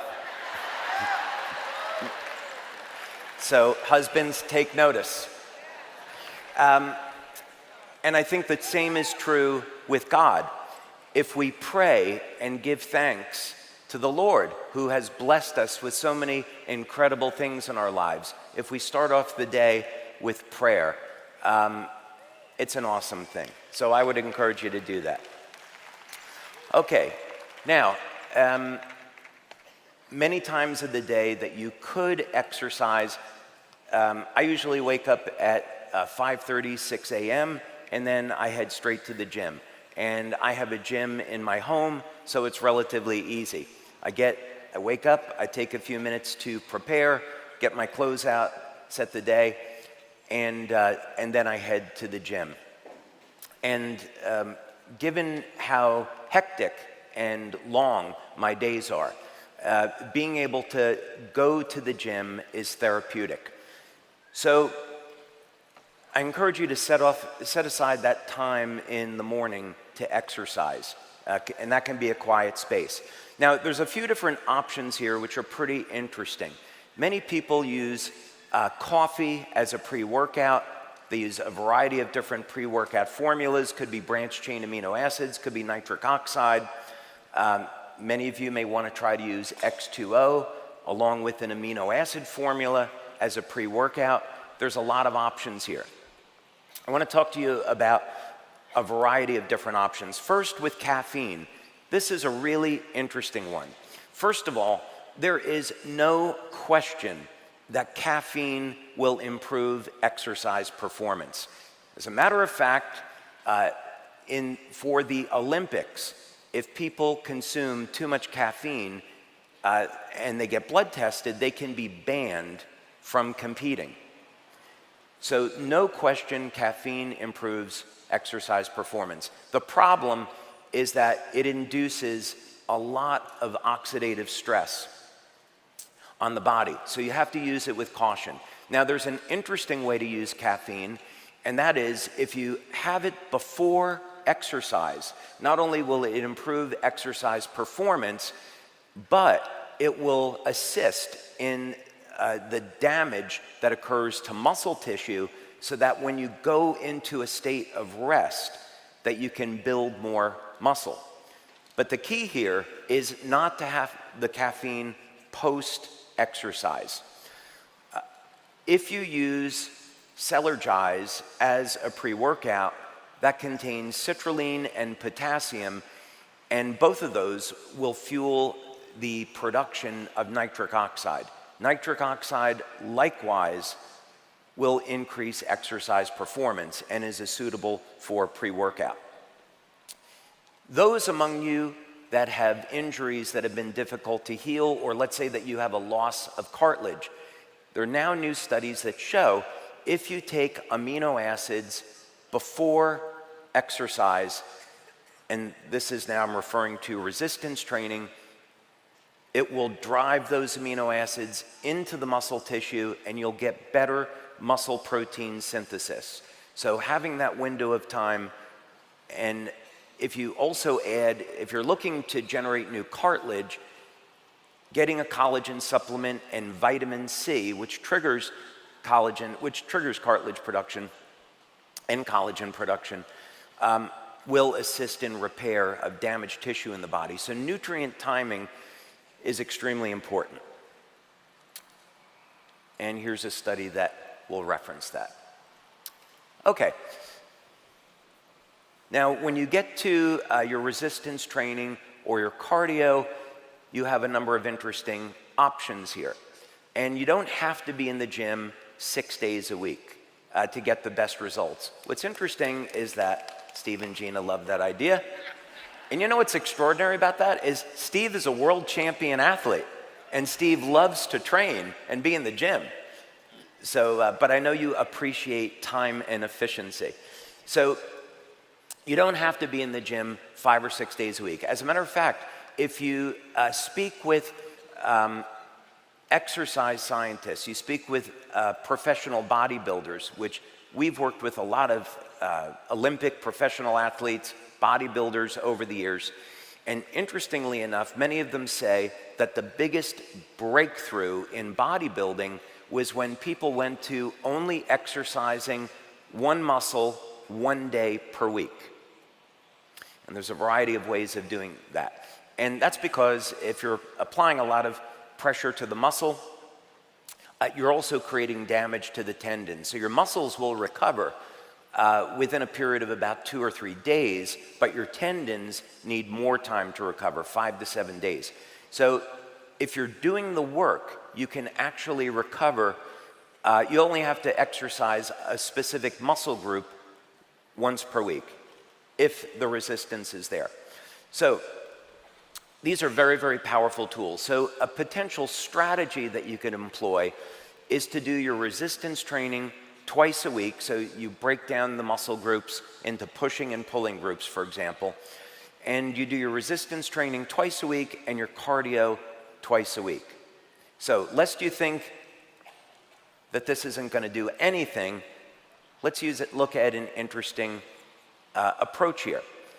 Now, this would be a technique, a strategy that you could use if you hadn't exercised in a very long period of time. Time does not permit us to have a discussion on how to incorporate various strategies of volume into exercise, meaning multiple sets, multiple repetitions, what is the right range. All depends on the outcome. Again, if you're looking just to be in shape, that's one type of exercise. If you're looking to go to the extreme and be a professional athlete or bodybuilder, totally different strategy. So let's say you're an average American who doesn't really like to exercise, doesn't get into the gym. This is not Renita Brannon. We're going to take someone that maybe doesn't like to exercise and wants to put in the minimum amount of time. Maybe you haven't been in the gym or trained for 10 years. There's a technique called static contraction training, and it allows you to exercise 1 day a week for about 5 minutes, 10 if you consider a warm-up, and get fantastic results starting off. There's only 5 exercises, and you work out 10 seconds per exercise to start. I have this equipment in my home because we're doing a clinical study on it. So your entire workout is 50 seconds. You sit on the equipment, you do something like a bench press, apply 10 seconds of maximum pressure in your strongest range. Then you get off, you reset the machine, and you go to the next exercise. 50 seconds total, once per week. And these are the type of results that people get. We're doing a study on this with X39 to see how far we can really push this. I'll give you an example for myself, and again, keep in mind, I'm 62. Just this past month, on this machine in at maximum contraction, I bench pressed 331 pounds, and about 3 weeks ago, I had a maximum belted squat of 480 pounds. So when you can put this amount of pressure on your muscle, very short period of time can induce a stimulus. Now, I'm also doing other exercise. As I did this for a few months, got incredible results, and then started to add additional exercise and volume to take it up even more. Now, we are also working with a scientist at a university that discovered this revolutionary method of performing cardiovascular exercise, cardio, where you have a 3-minute warm-up, you sprint as fast as you can for 20 seconds, then you go through another period of rest, and then you sprint again for 20 seconds. 40 seconds of exercise twice per week. Now, This piece of equipment is called a Carol bike. This is called a rehit method. And you can do this on a treadmill. So if you do this on a treadmill, what you do is you walk very slowly for a period of 3 minutes. Then you set the treadmill at the steepest incline possible. You set it at the fastest setting that you can run. And again, if you're just starting off, I recommend that you go slowly, work with your doctor so you don't get injured, but you sprint as fast as you can on that incline for 20 seconds, rest for 3 minutes, and then repeat. You can also obviously do this on an exercise bike. The advantage of this specific bike is that everything is automated and it keeps track of your result. But incredibly, this method of training, 8 weeks of it, shows that your cardiovascular health improves, and that 80 seconds of exercise is equivalent to 90 minutes of steady state cardio. So this is an incredibly efficient way of training. I've been doing this now, and the change is absolutely remarkable. I love it. So that's all you do. Okay. Now, an example of how you might structure this is Mondays, you do your resistance training. Tuesdays, you can do your cardio, all 10 minutes of it, or 40 seconds, depending on how you look at it. Take a day off, do your resistance training again, and then another cardio session. That's just an example. Okay. Now you can do your post-workout. So if you're fasting, then you would just have X2O and Celergize as an example, or you could use branched chain amino acids, but you want to keep the calories to around 30 calories or so if you're going into a fasted state and you're not going to eat until, let's say, 11 a.m. But you should at least hydrate, take your electrolytes after training, and these are some options. Okay, so for patches, we have a number of options about what you might use in the morning. A very good protocol today is X39 on the back of the neck, X49 below the belly button. You can use a third patch if you wished, and then a set of energy and patches if you wish to use that as well. But a basic system of X39, X49 works great. If you're suffering in pain, you would obviously want to use Icewave. If you're going for appetite control, SP6, glutathione, carnosine. Glutathione if you're looking for detoxification, carnosine for additional athletic performance. So you tune these and use these all depending on what outcome it is that you're looking for. But again, the basics work very well. Okay, and then you head to work, presumably, let's say at 8 a.m., and you get started. Interestingly, Richard Branson has attributed exercising in the morning as one of his keys to success at working long hours and getting a lot of things done. Now, if you have coffee post-exercise, I'd recommend decaf, and especially if you are in a fasted state, decaf coffee is an excellent tool for blunting hunger. So you can think about it that way, black coffee. But again, I don't recommend using a lot of caffeine. And again, caffeine post-exercise, there's some literature that shows that it may interfere with anabolic metabolism. You could say that the jury is out with this. So I'll let you decide. But in any case, too much caffeine is going to impair your objective of longevity. So let's say that you're going to have your first meal at 11 a.m. You want to start with a good way to structure a meal is to first look at the amount of protein that you need. And we want to have enough protein to support not only muscle protein synthesis, but support of hormones and also tissue repair. So an example is about 1 gram of protein per pound of body weight as a general target. Could be a little bit less or more than that. And then also some healthy fats. Good examples of healthy fat would be extra virgin olive oil, as we discussed yesterday. So how do we calculate all of this? If we were to look at a woman, let's say, that weighed about 120 pounds, that would be 120 grams per day of protein. And depending on whether or not you're a man or a woman would depend upon how many meals per day that you would break that across. Keep in mind, there is a relationship between levels of growth hormone and levels of insulin. So there may be some of you here today that are interested in burning fat, right? Okay, just testing, make sure you guys are awake. I know I'm going very quickly because we have a short period of time. So consider this.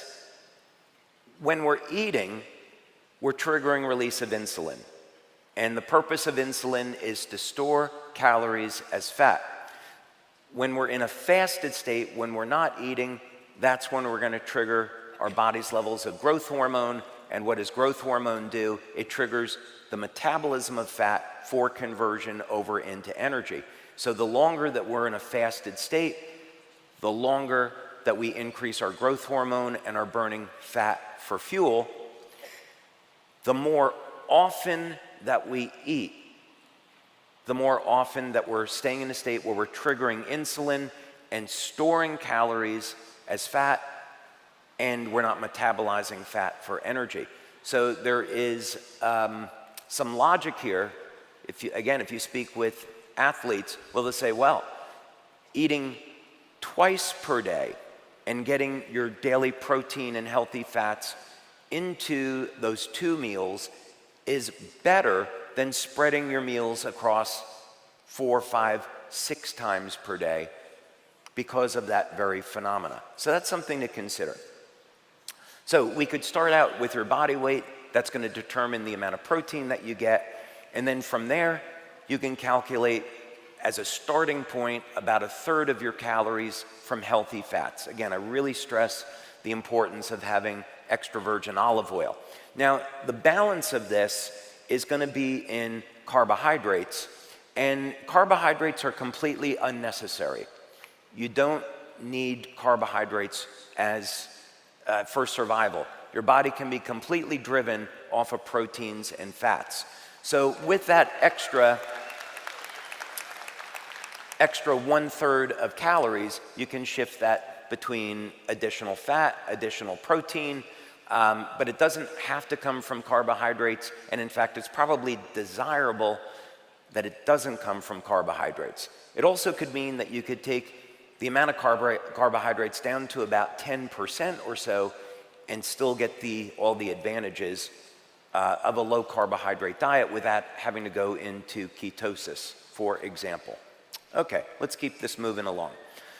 And we covered this a little bit yesterday about extra virgin olive oil, so I'm not going to spend a lot of time on that now, but there's too many reasons to list as to why you should be consuming this each day, and maybe someday, I don't know, I'm not making any promises, maybe there will be a light infused olive oil. We'll see.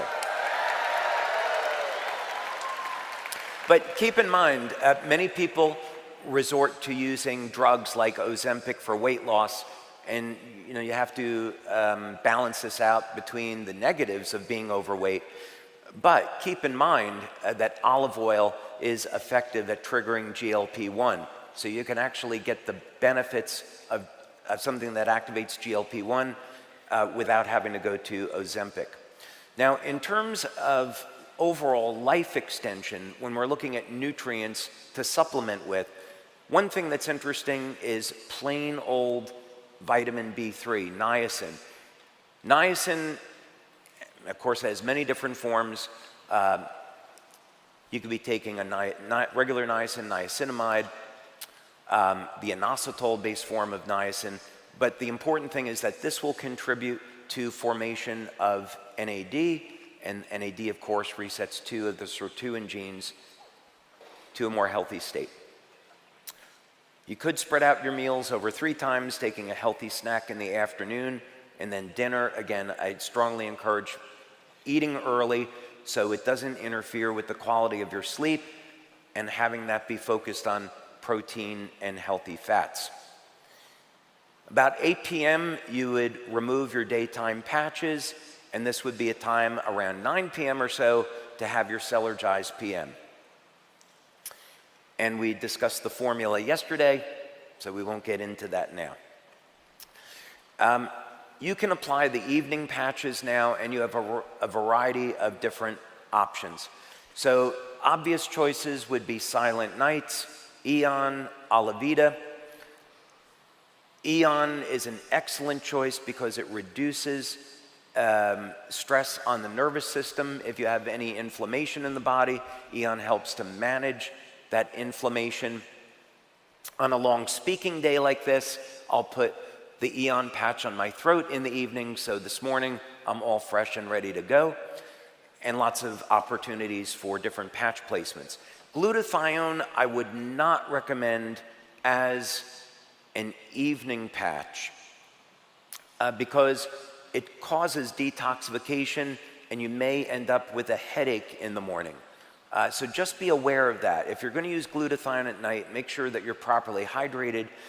Carnosine, because carnosine is stored in the brain. Some of you that use the carnosine patch in the evening, you may find that you're mentally alert the whole night, or it gives you very intense dreams. Some of you may want those intense dreams. That's up to you. So that's something to consider.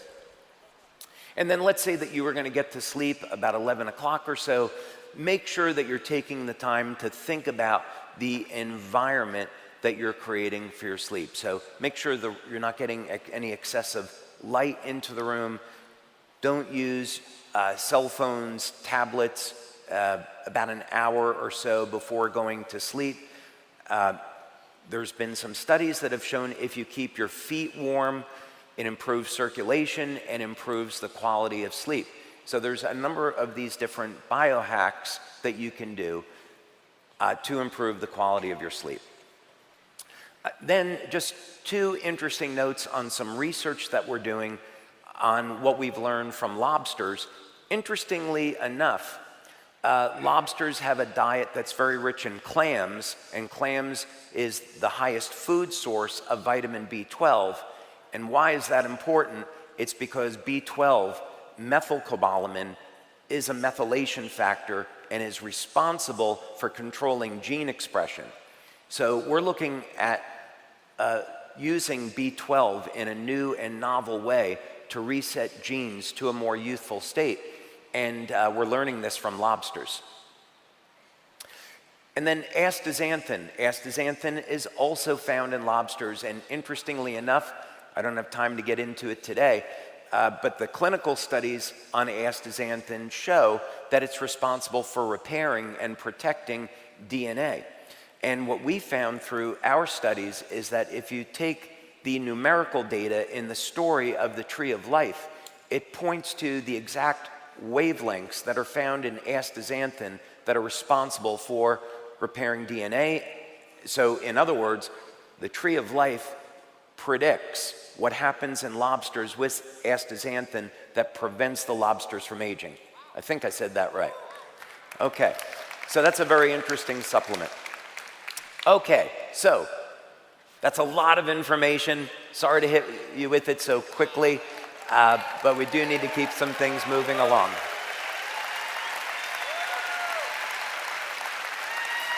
Thank you. Okay, so right now, I would like to welcome back to the stage our president. Now, I'm going to tell you that since I did this for the majority of our history, be the operational president of the company, it is a tremendous amount of work, a tremendous commitment. There are long hours, there's a lot of travel, a lot of responsibility, and we are very blessed to have someone as amazing as Meredith in this role, doing this job.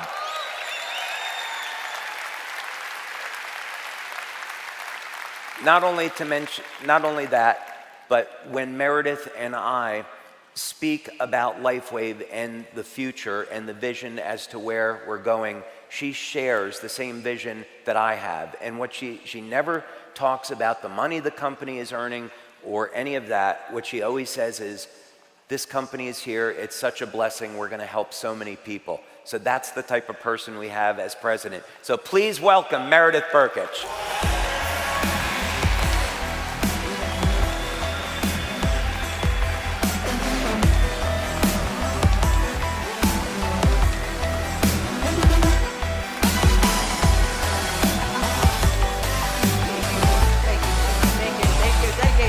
Good morning, Lifewave!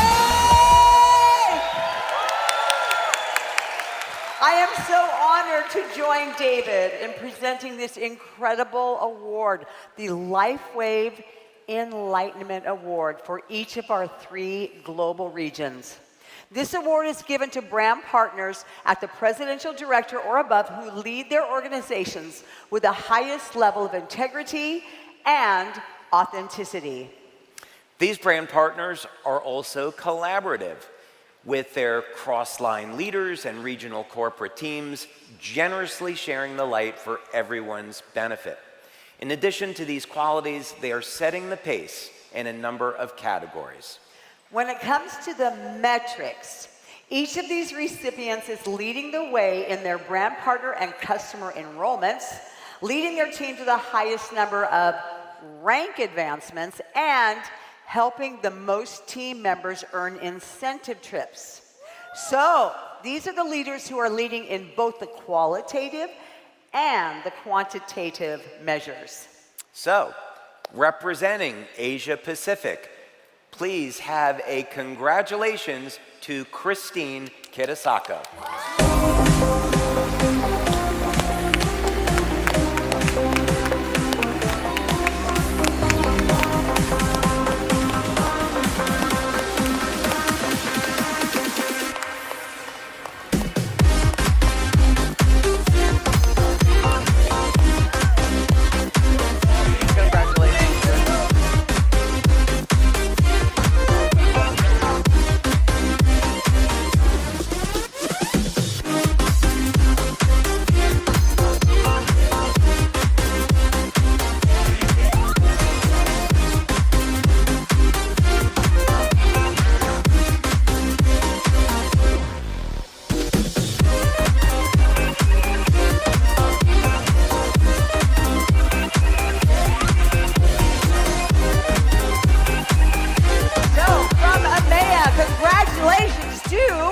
Andrew Hoyes.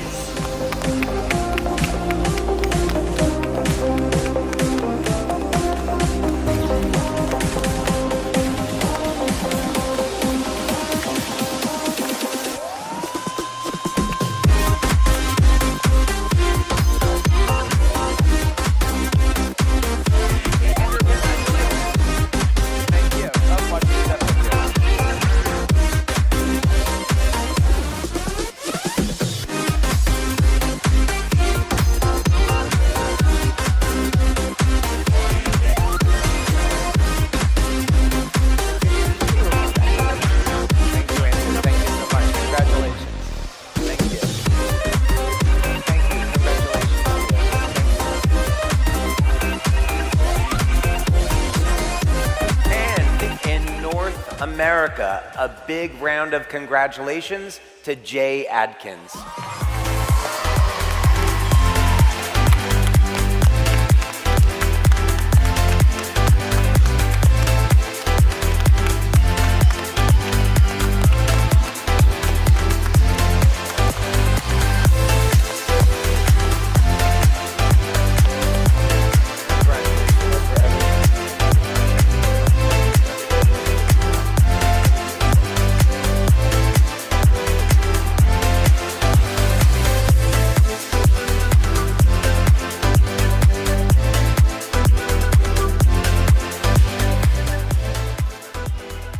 Thank you for everything that all of you have done this year. Now, let's introduce our global achievers who have gone above and beyond as leaders in 2025. The Global Enlightenment Award achievers this year are Carlos Garcia and Rochelle Diaz.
So, my wife Christina and I got an opportunity to have dinner with the two of you, with our leadership group in Newport Beach. And this was the first time that we had met. And I have to tell you that the two of us were just so impressed what beautiful human beings you are and the hearts that the two of you have. And you know, this is an industry where very often people have their priorities on material things and money. And what we discussed was how you're going to be using the business to bring people to the Lord, how to bring healing around the world. And that was just so beautiful and refreshing. And Christina and I are very much looking forward to having the opportunity to have dinner with the two of you again and know you better. And so please tell us a little bit about your mission and your success and how you got here. Wow. Again, we're surrounded by amazing people, from Jay, which is my best friend, my brother, Kyle, Sarah, Devin, Mike, Saeed, Steve, Gina, and it's just, and everybody's on the same page. We just want to save people, get people to the Lord, give them a business that they're proud of, with a company that they're proud of, that has values, that has beliefs, and we just want to change the world, and we're aligned with the perfect place to do that. Thank you. Thank you very much, Carlos. Thank you. Congratulations. It's well earned, well deserved. Thank you.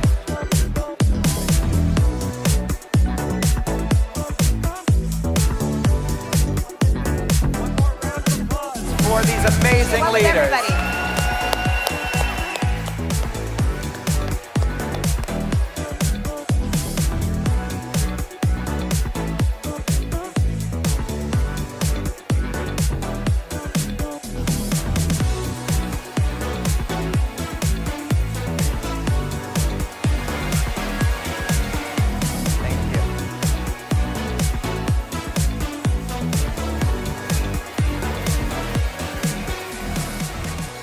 Okay.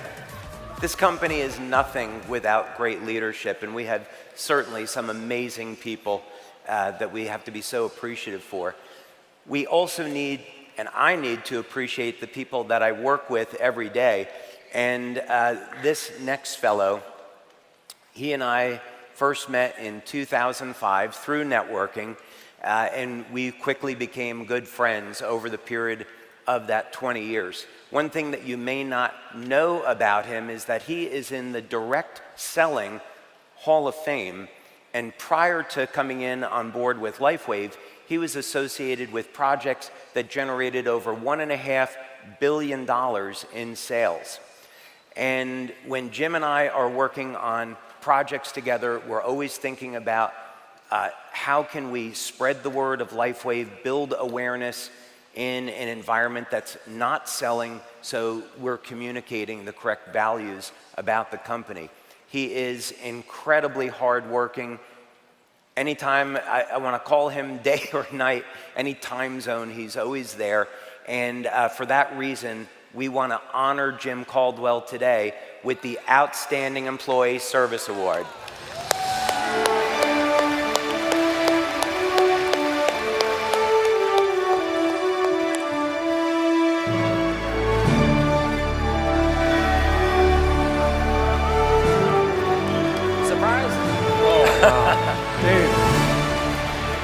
Well,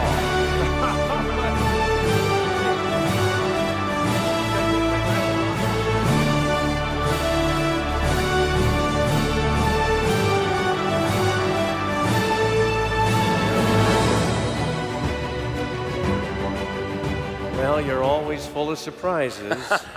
That's for sure. Thank you very much, David. This is a beautiful thing. I'm so appreciative. Jim, it's been such an honor to work with you over these past 20 years. And there's really no words that can express my appreciation and thanks for everything that you've done for the company, the Welcome Center that we're going to talk about in just a moment, Code of Creation, X39 launch, so many projects you've been involved with. The original Icewave video that we did all came from the mind of Jim Caldwell. So Jim, again, thanks for an amazing 20 years of service. David, thank you so much. Thank you. Appreciate that. You know, as we all know, working with David is a one of a kind. And it's a great privilege to be able to have this opportunity to create, think, speculate, live in the world of wonder. What's possible? What if we did this? What if we did that? And to have the opportunity to think things through with you from time to time on some of these things is a remarkable experience, and I thank you for that. Thank you, Jim. So you may not want to hold that the entire time, so we can put that down on the table. And all right, thanks. Speaking of surprises, yeah, we got to unveil a surprise now. Well, he mentioned the Welcome Center. I had a couple of questions. I'm just kind of curious. We've all heard of it. How many people have had the opportunity to go to the Welcome Center? Quite a few. How many would like to or intend to go to the Welcome Center? And this is important because the video that you're going to see in a few minutes here. Now, careful now. Was entirely filmed in the Lifewave home office. So we didn't use any Hollywood sets or staging. It was all filmed in our offices. So for those of you that haven't been there yet, you get a good idea of what you will see when you go there. But this was his idea, right? So we took a couple of years to make this place, which is a whole thing, and we're going to put something together about that in the form of a documentary. But think about him coming to me and saying, hey, can't we shoot a movie in the Welcome Center like Star Trek? And I was like, what? Well, yeah, I mean, the basic idea is we spent an enormous amount of money and time and energy going into that Welcome Center. So the idea was we wanted to make this an investment, giving back into the community, and have our home office in Utah be a showpiece, a place that you could work from and bring in people, introduce them to Lifewave, and going into the office and the Welcome Center, it feels like you're stepping into the future. And of course, we had the incredible Mr. Doug Drexler, who did the design work. Doug is an Academy Award winner, Peabody Award winner, and had worked with Gene Roddenberry on Star Trek: The Next Generation, and has been associated with Star Trek for 40 years. So when you go to our Welcome Center, it feels like you're stepping into the Star Trek universe. And it's through that relationship that we realized that there is such a story to how that Welcome Center came together. And so you and I did decide to talk through and think about, well, what would a documentary or a docu-story look like if we produced something? But then we were thinking, okay, yeah, let's try to do that. But then, you keep thinking, you keep creating, and then you said, well, wait a minute, can't we do something while we're doing that maybe we could create something that maybe could go viral? Maybe we could go out there in some manner where people would actually enjoy looking at that and tell others, right? So what you're about to see is a video that we believe has the opportunity to go viral, that you can use this as a tool for people to learn about Lifewave in a non-selling, really fun way. And as Jim and I were throwing around this idea, we thought, well, if we could get him to be a part of this, Before you say would be amazing. Yeah, and so when we talk about viral, we're going to actually, before you see it, just understand you're going to see a version that's appropriately to be used in a certain way, but we'll have other versions that indeed will allow us to perhaps flip a switch and do some things so that we have a lot of incentives rattling around within the internet space where people are seeing this and in fact are sharing it, and we hope to be able to generate a ton of leads because of it. So there's multiple things going on here with this movie. And would you like to go ahead and run This it? is a lead generation tool for our community that we know is going to get millions of views. So please enjoy our short clip video here of the world's oldest intern. Hit it.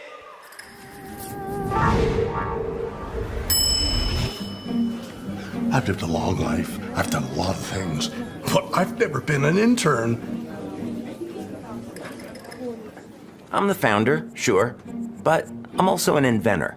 My latest experiment? Hire William Shatner. But as an intern.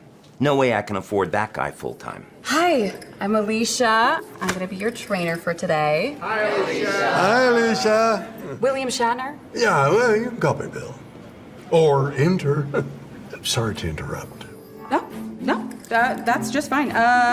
Today I'm gonna be taking you on a tour of our Welcome Center. I hear they have something like a captain's bridge in the Welcome Center. Feels like you're traveling through space. I have an award-winning production designer This I gotta see. for decades, and hey, Bill!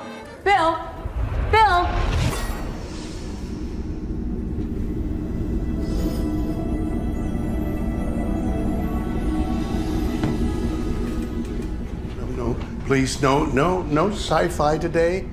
I'm just here as an intern, that's it. I just beamed in. Yeah, I know that look. I get that look whenever I sneak around, and you're sneaking. Go away.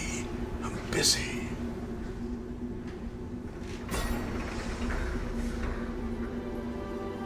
Jackpot. You didn't see a thing. Oh.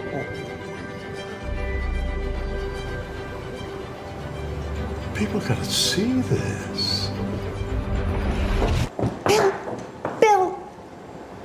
Who let you in here? He let me in here. Bill? Captain? Oh, you gotta get out here. The old intern who looks an awful lot like me, he's messing things up. But wait, aren't you? Yeah, it's a sci-fi thing. Come on. Oh, excuse me. David, was that? Is that in budget?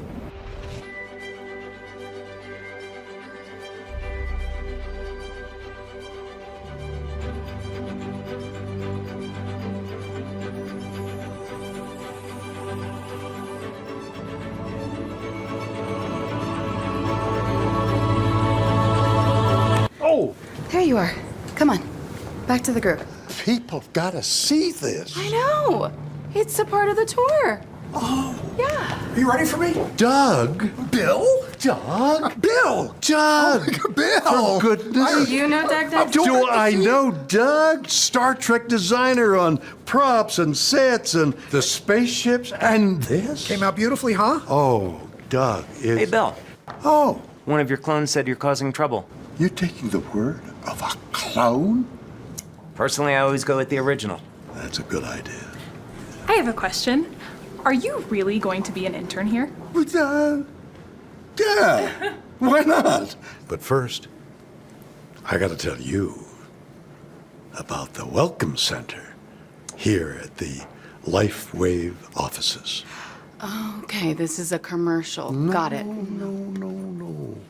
It's a kinda soft sell. No, just a simple suggestion, really. You absolutely have to get back to the person who shared this video with you. I had a great time exploring the Lifewave Welcome Center, experiencing their amazing life-changing technology, and learning about the opportunities surrounding one of the fastest-growing companies on the planet. And you will too. So check them out and just tell them Bill sent you. The real Bill, not that sci-fi clone. Bill, we're waiting. Oh. Okay. Hey, duty calls. Back to interning. Bye-bye.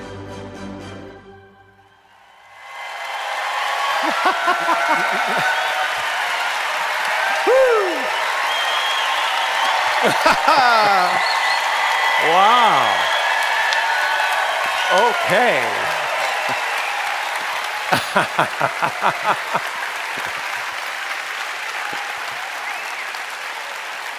So, what do you think about that little vignette from Meredith? I think Hollywood is calling.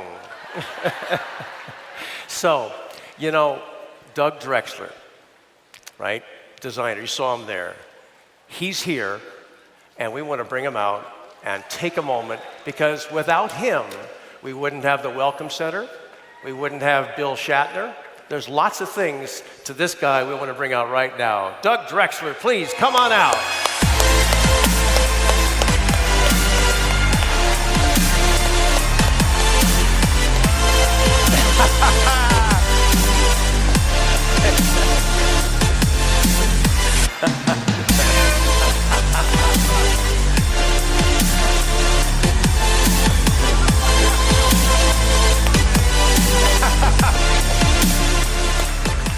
What in the world do you have in your hand? Well, you know, this was a secret, just like Shatner was a secret, but you know, we love that Gene Roddenberry universe that we're fortunate to play in, and this is actually one of Gene Roddenberry's golf clubs. Oh my God. You're kidding. No, I'm not. Oh my goodness. So there's a lot of good energy in there. Did you bring a ball? You know, I'm still buzzing from watching the Code of Creation, which is really an amazing, amazing film. And you know, it's so amazing that I hardly feel worthy of being up here. Oh gosh. But I'll tell you something. When we talk about the Code of Creation, there's the Code of Inspiration. And when I see your film, and I see Star Trek in there, and know that Star Trek had something to do with you being who you are. Yes. Well, yes. I have to tell you, not you, I have to tell all of you that a better human being you will not find than Doug Drexler. He has reached, to keep this in perspective, he has reached the pinnacle in his industry, being with Star Trek now over 40 years, working with some of the greats in that industry. And Doug is incredibly humble, always ready to serve, always ready to put in the extra effort to do a great job, and just a beautiful human being. And I love the fact that we've been able to share Bible passages with one another and some of our faith and beliefs. So thank you, Doug. You know, I mean, I realize that God put you where you are to do what you're doing, and I got put into a position where I help create inspiration for people to want to do the kind of stuff that you do. Well, everything that I'm doing today, in part, is because of Star Trek and the inspiring future of Star Trek. And what you might not know is that both Doug and I fulfilled a mutual childhood dream, which was the day that we were on set with William Shatner. Doug had been working on Star Trek for more than 40 years and never had been in a scene with William Shatner until the one in the Welcome Center. Absolutely nuts.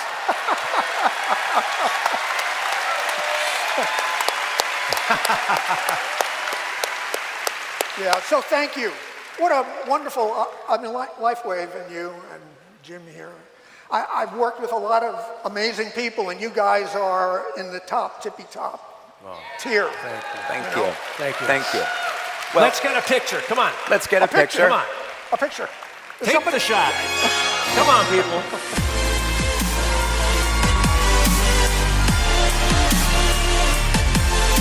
Well, we don't want to exit yet. We wanted to just take a few more minutes to talk about the Welcome Center and the Welcome Center documentary, which is yet another tool. Well, so turn around. Oh, what am I doing? Oh, yeah, chill out. We want you up here a few more minutes, brother. oh, okay. Okay.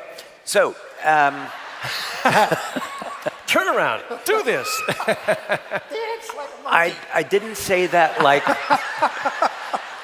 I didn't say that like Hulk Hogan, right?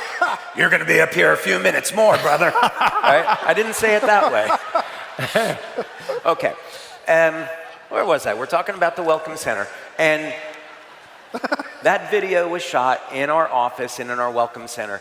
And we put in a tremendous amount of money, time, and energy, a design effort back and forth to build that out, because you can use it as a tool to see where Lifewave has been as a company, where we are today with our products, and where we're going in the future. And for those brand partners and leaders that have been there, it's incredibly inspiring. So definitely get out to our headquarters in Utah and see the Welcome Center. We're proud of it. Very proud. Well, let's talk a minute or two about the design process and what you had to go through to take it to where it is today. Well, you know, I mean, first of all, to work with these guys who are, they're so easy to work with. I mean, I've worked with so many producers and directors, and you'll get a lot of them who don't want to hear your idea. If it's not their idea, it's no good. Or we were talking about how you have to learn to make them think that they thought of it to be able to sell an idea. But it was just a joy. We had so much fun. And we went through a lot of different iterations of the thing. You know, you start with a blue sky kind of idea where you're spending $100 million, you know, and then you start peeling layers off the onion and you find out exactly what is the kernel, the main kernel of what it's all about and what we want it to look like. But you did a great job of asking a lot of questions to be sure you were clear about, well, now who's Lifewave? What do you really want to do? What's the intent? And so we were able to give you lots of information. Then you said, well, what about this? And right, what about that? And over time, and thus, you decided, David, let's put together a docustory that I'll get done in the next few months. But it's principally is a conversation amongst the three of us with a multi-camera shoot, as we just had a conversation about the entire process. And that's what led to something that we think will be an interesting additional tool for you to use. As you know, people, they're so jaded sometimes when they hear we're a network marketing company, and oh yeah, sure, right? But then you say, well, no, wait a minute, look at this, watch that, see this, and it's all unusual, unique material and tools that no other company has. One more reason why we're out front, you know, leading the industry. Yeah. Anything else, David? Yeah, so this is going to be an incredible tool that our community gets to utilize for, again, building brand awareness. People can learn about Lifewave, hear about the story behind the Welcome Center, and we can reach a new audience and do it in a really fun and exciting way. So Doug, thank you for everything that you've done for our Lifewave community, and we love having you here, and our brand partners love having you here. Oh, I love being here. It's such a privilege. The energy is so unbelievable. All right. Really. Thank you. Incredible. Thank you. Well done, sir. Thank you, Doug. Thank you. I'm going to cherish it. Jim Caldwell and Doug Drexler, everybody.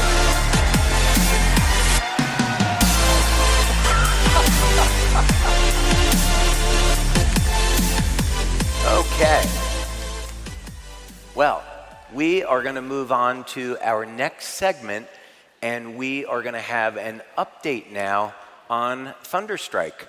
So a little bit about this is that for those of you that are new to our community, a number of years ago, I created a company called Thunderstrike, and this was designed to provide a vehicle by which we could manufacture drones for humanitarian purposes. So thought about this was, I started this company with my son, Matt, 4.5 years ago, and the idea was We're donating money to the Red Cross and other organizations like Convoy of Hope to help people in need. And it was very frustrating that when an accident occurred, when a natural disaster occurred, that it would take weeks or months for our donation to get there to the right place. And so I thought, if we had our own drone technology that could deliver patches and medical supplies. Do I look ridiculous carrying this golf club? No.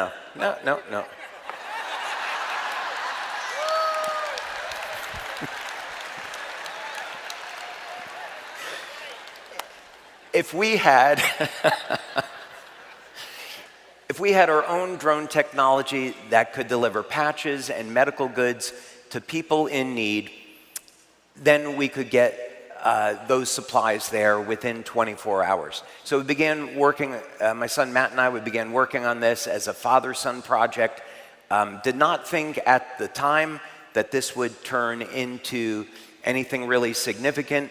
But as it turned out, we ended up developing a revolutionary technology in power generation and generating power for drones. And now today, we are just in the process of completing the largest drone manufacturing plant in all of Europe. And we had the privilege of taking our top 20 leaders there this summer and showing that to them. So that was really an awesome experience. So I would like to move on to the next segment and talk about this a little bit, but first, let's show this video.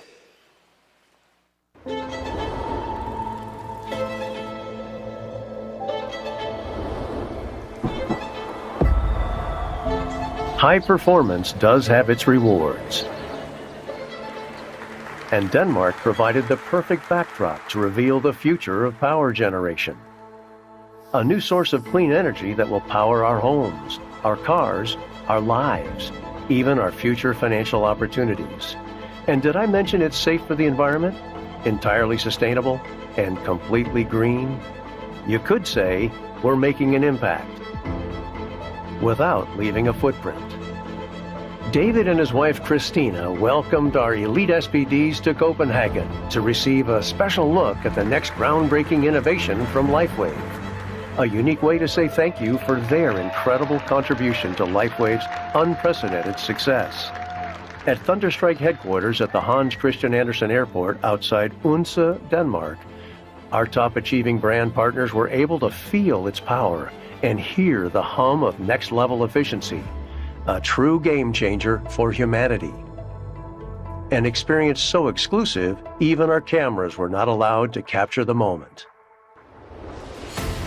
In addition to being in every home, this technology will propel the future of unmanned aviation, revolutionizing endurance and flight times with on-demand, multi-fuel capability, as well as the speed with which we can respond to natural disasters wherever and whenever humanitarian aid is needed.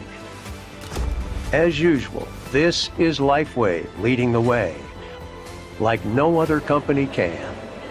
Of course, this celebration of innovation and achievement also included the finest Denmark has to offer, both on land and at sea.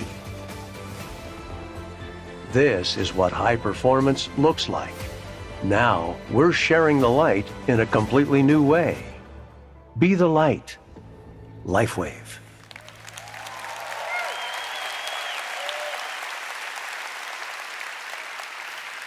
So now it's my pleasure to welcome to the stage a woman who's been instrumental in helping to get the Thunderstrike project off the ground in Denmark. I am also very fortunate to be able to call this person my best friend and my adorable wife. Ladies and gentlemen, please welcome to the stage, Christina Fabrin. I'm moving on.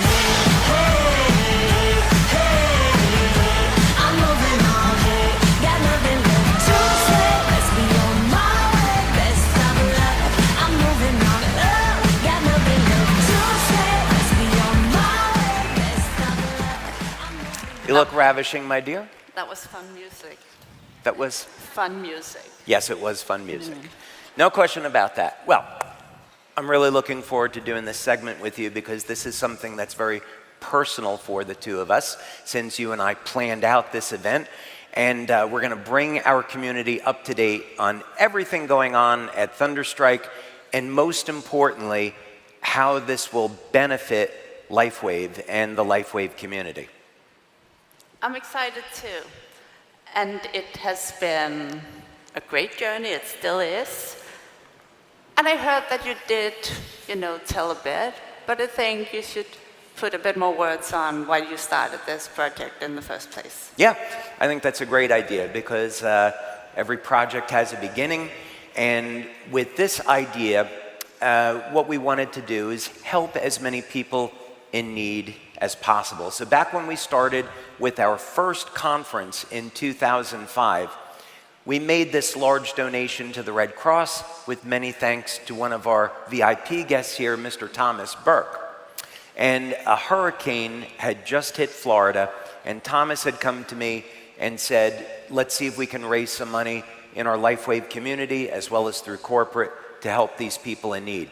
So, as I mentioned, over the years, it was very frustrating to me that we would make these donations and it would take so long to get to the people that actually needed the help. So one day I thought, okay, if we had our own drones, imagine how cool this would be to deliver our patches that relieve pain, reduce stress, improve sleep, deliver them via drone to the people in need that actually need them, and do it within 24 hours, that this would be incredibly valuable. So that was the basis of why Thunderstrike was started. But actually, you were there at the very beginning of Thunderstrike in Denmark, and that was amazing. I have been, and we have been so blessed. Everything with this project has been with divine intervention. All of the normal barriers that a company would face have disappeared. And what we learned that neither of us knew was that Denmark is actually home for the largest drone test center in all of Europe. So this made getting started and in contact with the right people seem so effortless. And we also were able to get to the top of the Danish government very, very quickly. So I think it was very fortunate that Denmark is so small. And it was because of that, we wouldn't have been able to do this project, I think, anyplace else other than Denmark for all of those reasons. And actually, some of this excitement started in January of this year, where we had a very special guest at our facility in Denmark, where we got a chance to demonstrate Thunderstrike technology, and that was amazing. Yes, and he was so impressed with what you showed him that he agreed to be a part of the grand opening that we had in August of this year. Well, the person that we're talking about is His Royal Highness, Prince Joachim of Denmark, from the royal family. And as it turns out, Prince Joachim is an incredibly accomplished man. One of the things that he does is he likes to race cars for fun, but he also gets involved with the engine, so he has a very technical mind. And what we showed him is an engine technology that most people would consider to be impossible. So he immediately became interested in Thunderstrike. But before we get too far ahead with that, I think it's important to put this into perspective. This is a huge project, and what we're going to talk about now is something that's important for our Lifewave brand partners. You've had experience in huge multi-million-dollar real estate projects, tens of millions of dollars, and your experience has been invaluable to Thunderstrike given the scale at which we're doing these things. Thank you. Well,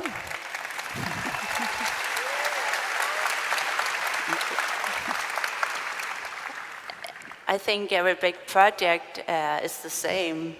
in that there are certain steps that you need to take to reach the final goal. And there are daily things you need to do to bring a vision to life. So seeing the future is one thing, but staying grounded and focused each day is key. And I know that, our brand partners will say the same. Building a big team requires focus, discipline, taking daily steps. As Alison said yesterday, taking a few steps back is still progress. So, yeah, I think it's... Well, let's talk about that specific goal for a minute, because as we're talking about developing these projects, we had a very specific goal when we started this year, and that was to focus on the grand opening of our manufacturing plant in August. It must have been incredible for you as a Dane to see what happened when we were at the morning of this event. It was. I loved it. But I loved it for several reasons. I loved that we were able to invite the top 20 leaders in the world for Lifewave to Denmark. Yeah.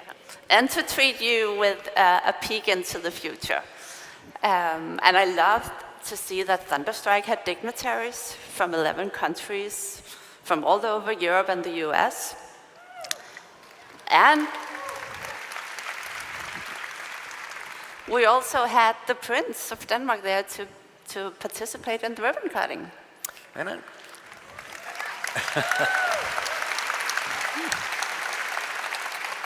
Yeah, I don't think it's very often that a private company gets a real authentic prince to attend the ribbon cutting of the opening of a new office. So that was pretty amazing. And you saw this a little bit in the video, what Christina and I got to do was give these dignitaries a tour of our Thunderstrike production facility, and this included a demonstration of our crown jewels, which is our engine technology. So our dignitaries, our leaders got to see, feel, touch, and see that power generation technology run. They did. And that was one of the other parts that I really loved, because I was able to stand when they came off of that experience and to get to see the expression on their faces was priceless. So I think everybody would agree to the expression that the Prince kept using, that this was jaw-dropping. And I kind of feel sorry for you that you didn't get a chance to see that. Honey, speaking of the Prince, after that whole experience, I do have some mixed feelings about him.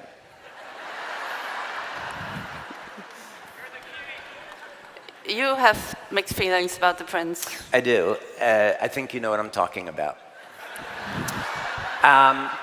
At the end of our meeting, the polite thing to do is shake hands.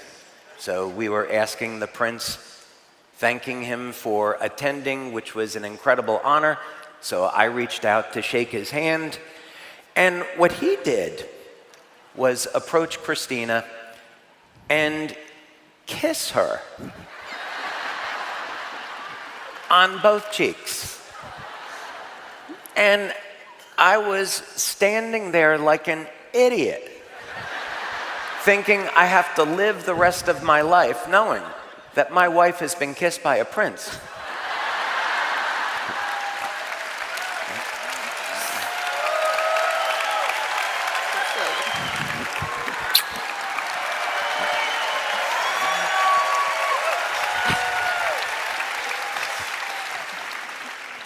Okay, I think that's being a bit silly.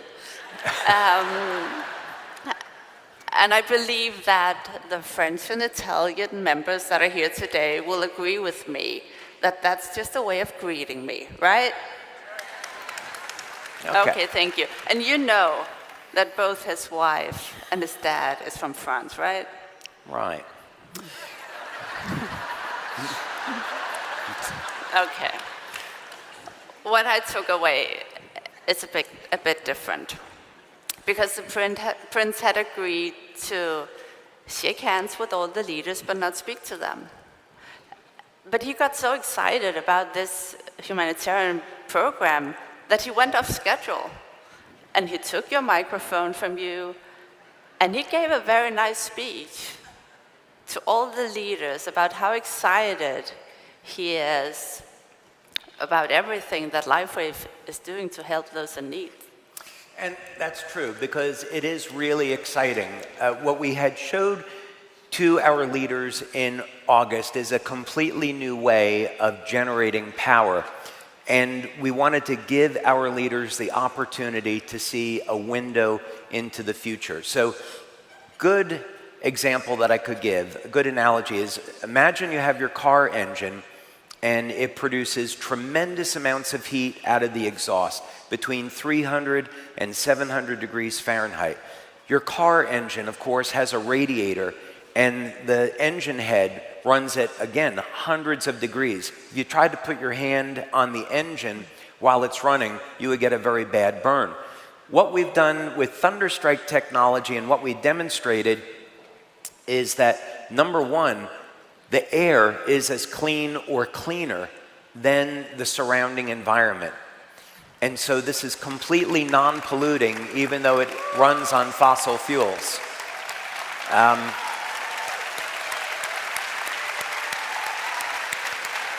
Number two is it's many times more efficient than an automobile engine. When you're feeling or seeing all that heat from the exhaust or the engine, that's all waste and that's all inefficiency. Car engine is about 17% efficient.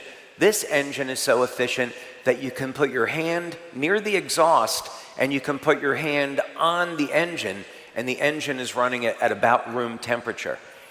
So this is the basis for the home power generation unit that we're going to be releasing in the future, which is an entirely new multi-billion-dollar opportunity for our community.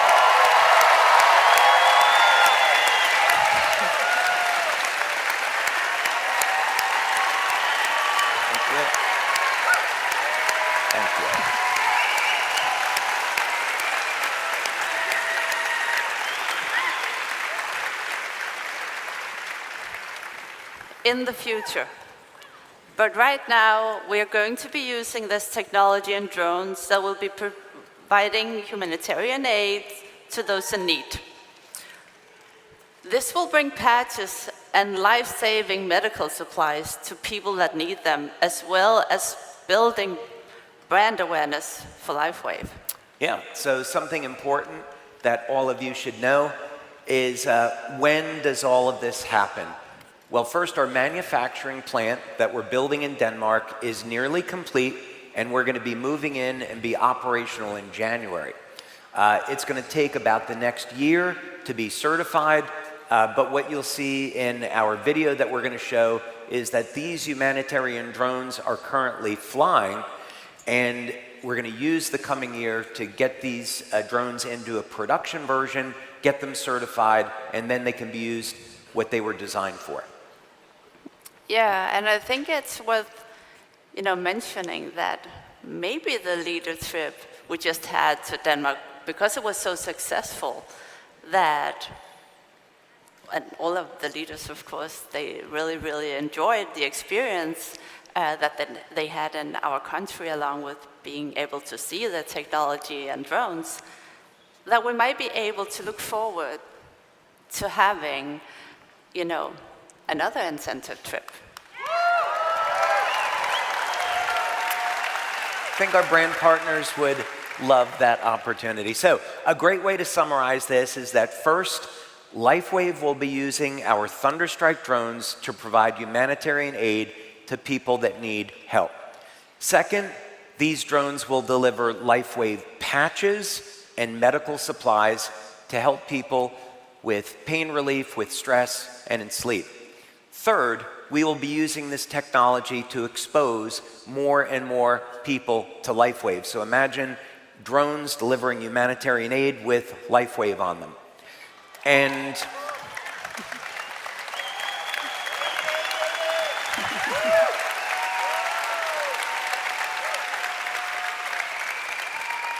And finally, of course, this drone technology will form the basis for an entirely new business opportunity that we can look forward to in the future, a new method of generating clean, sustainable electrical power to provide you with a new business opportunity, but energy independence. So that's what's coming in the future.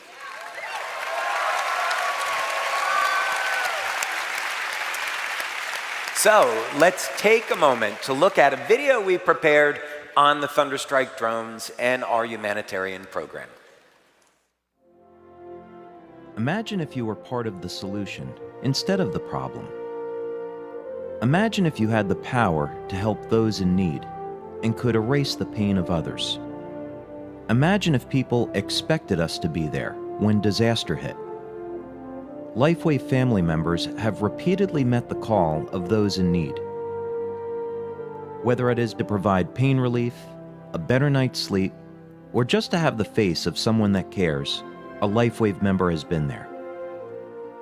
And whether donating regularly to the Red Cross over the years, or more recently with the Convoy of Hope, which jumped in immediately to help those in need after Hurricane Helene, Lifewave has always been there as well. What happened at the beginning of all this is that we did a conference in Las Vegas, and it was a hugely successful conference. We had almost 2,000 people there for our very first one. We had 40 speakers that came in, professional athletes, professional coaches, Olympic coaches, and a fellow by the name of Thomas Burke approached me and said, you know, this is so phenomenal. I'm so proud to be a member of this company. As you know, there was just a hurricane off the coast of Florida. Have you thought about starting a program to give back? And it was at that minute I realized that when a company becomes successful, you have an obligation to help those in need and give back to those that are less fortunate. So we raised, I think it was $50,000 in relief effort for the Red Cross at that very first event. The members that we have in our community globally are absolutely extraordinary people. They have always been there to help those in need. So we had a situation in Australia where there were the bushfires, and there were Lifewave members that were there to give back and provide financial assistance, patch people, provide medical aid. We've had victims of earthquakes in Indonesia, earthquake in Italy, of course, multiple hurricanes, and Lifewave members have always been there personally to provide medical aid and assistance.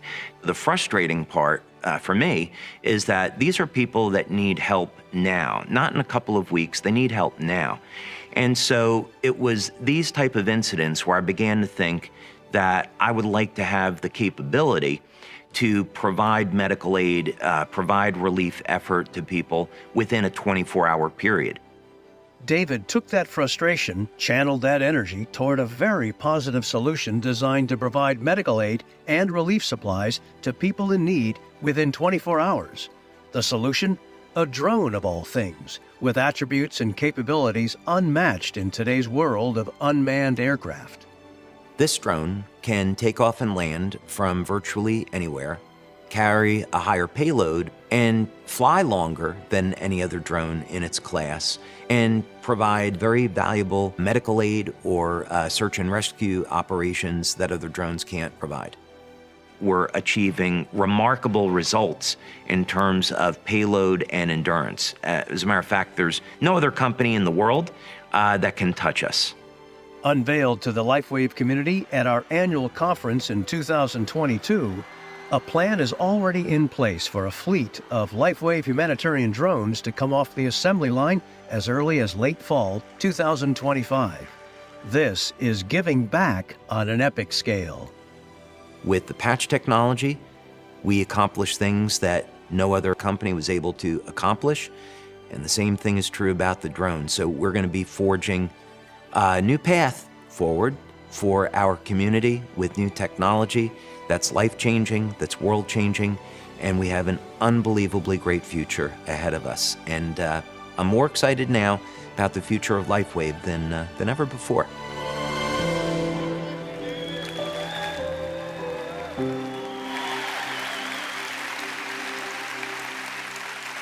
So, to help talk about our humanitarian program, please welcome back to the stage our president, Meredith Burkich.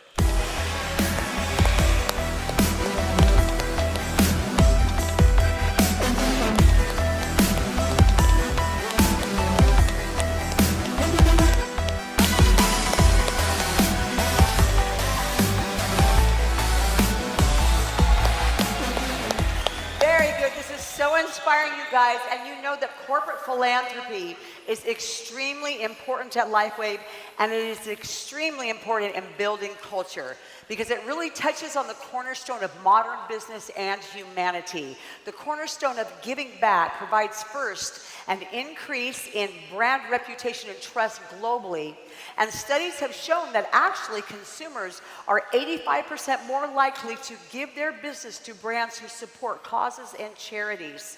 So it also increases the stakeholder engagement and brand partner retention by boosting the morale and loyalty within the company. And it truly matters at Lifewave, truly, as it aligns with our business and our purpose. It strengthens our culture, it builds our trust in the community, and is a physical representation of the heart of our founder, David Schmidt, the executive team, and certainly all of you in this room and around the world watching, the brand partners and our leadership. Because when we think about Lifewave, and we think about being a performance and purpose-driven culture and reflecting David's spirit of innovation as well in the ways that we all participate in illuminating the global human condition. So over the last 20 years, Lifewave has always been attuned to those in need during crisis and during tragedies, from floods to hurricane tornadoes, from Asia to Europe and the United States. And in the aftermath of these heart-wrenching events, Lifewave has been there with millions of dollars in products and financial aid, thanks to the generosity of David Schmidt, for relief workers, victims, and their families.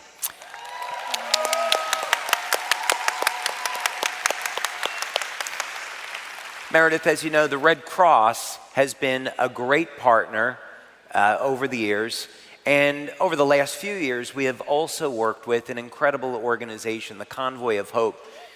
And I feel the same way. I can't quite hit that note that you just hit. But it's an organization dedicated to working globally with a network of volunteers and partners, including local churches, businesses, governments, agencies, to deliver aid and resources to communities all over the world and fast. And we wanted to spotlight their efforts today. With us is Regional Director of Convoy of Hope, Vaughn Lamosse. Please give him a warm round of applause. Vaughn?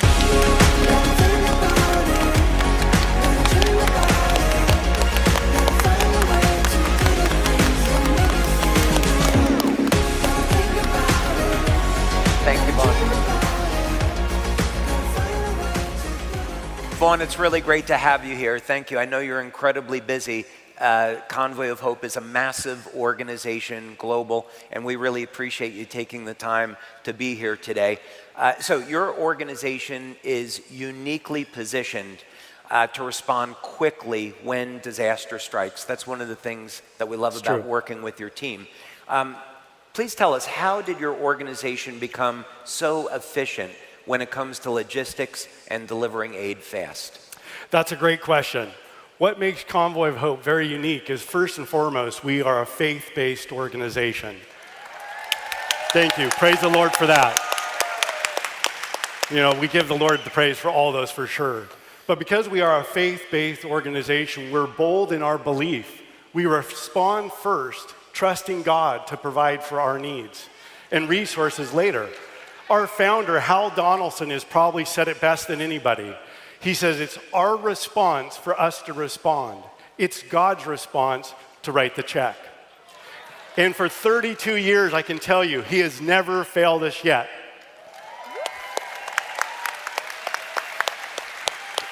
What also makes Convoy of Hope unique is we don't wait. Because we respond and trust on the Lord, we don't have a board meeting. We don't wait for funding. When a disaster strikes, we move, and we move fast. And how can we do that? The question is, how can we do that? It's because for decades, we have invested in a large logistics operation, one that many Fortune 500 companies would envy. But we have a heart to serve, just like this organization.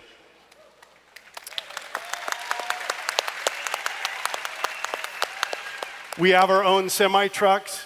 In major disasters, we'll also partner with FedEx and large organizations to act and move quickly. And we've used everything. We've used barges, boats, helicopters, airlifts, even horses and donkeys. Whenever and whatever it takes to make things happen, we'll do it. And maybe one day soon, thunderstrike.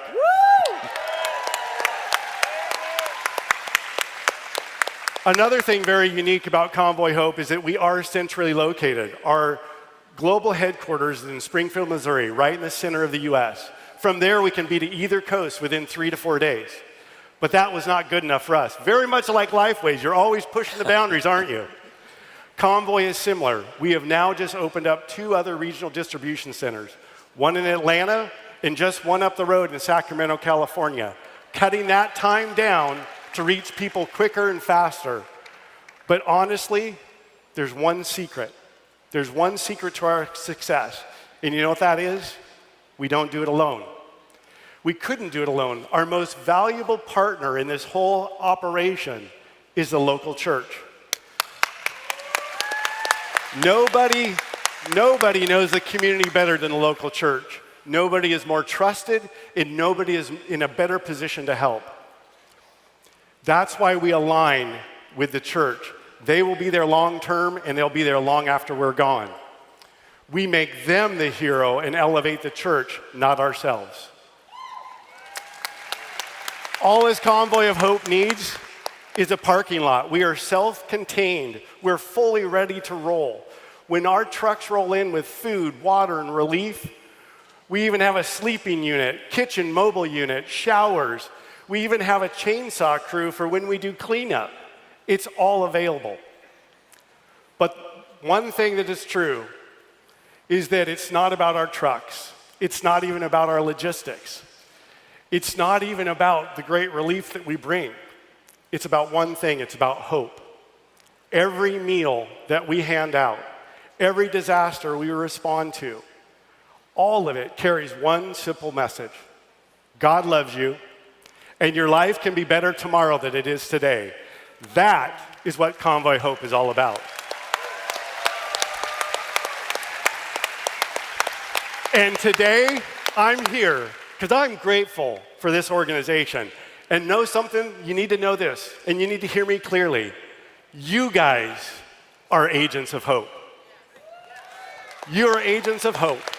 And we're so grateful for Lifewave because without partners like you, none of the things that we do are possible. So thank you, and God bless you. Thank you, Bon. Appreciate that.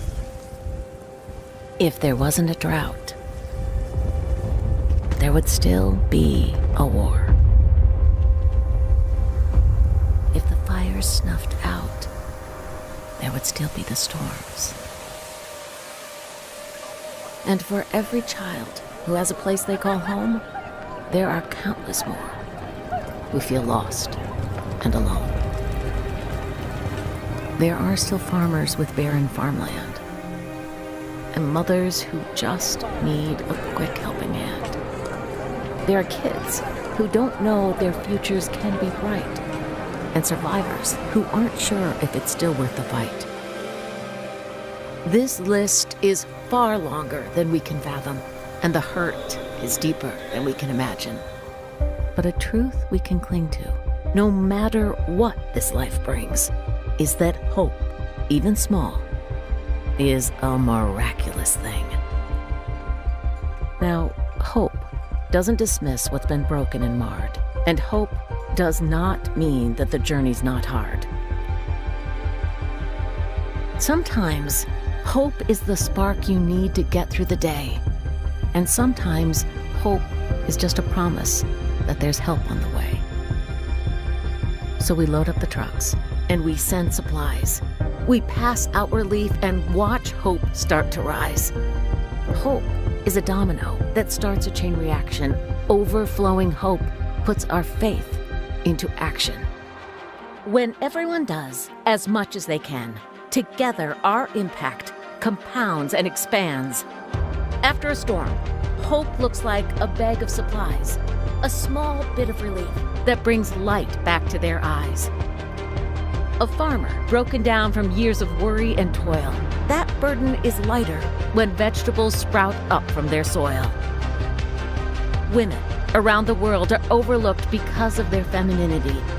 Empowering them to start a business starts to restore their dignity. And something as simple as a bowl full of rice can absolutely change a hungry child's life. Hope causes you to think and dream and explore the possibility that maybe, just maybe, you were created for more. You see, we're never quite sure where this journey may lead, but our promise to you is to chase the hopeless full speed, to share what we have with the hurting, the suffering, and the poor, and trust what was taken can finally be restored.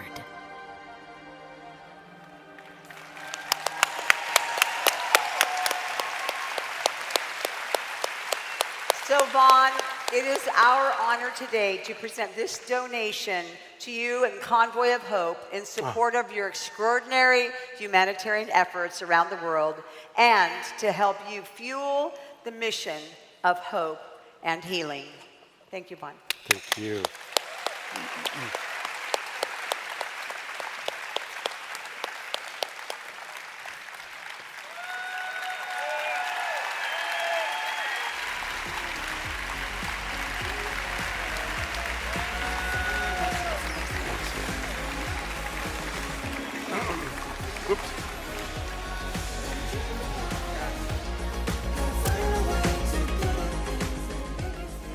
So, Meredith, we're not done honoring people for humanitarian aid. Not a problem. Not by a long shot.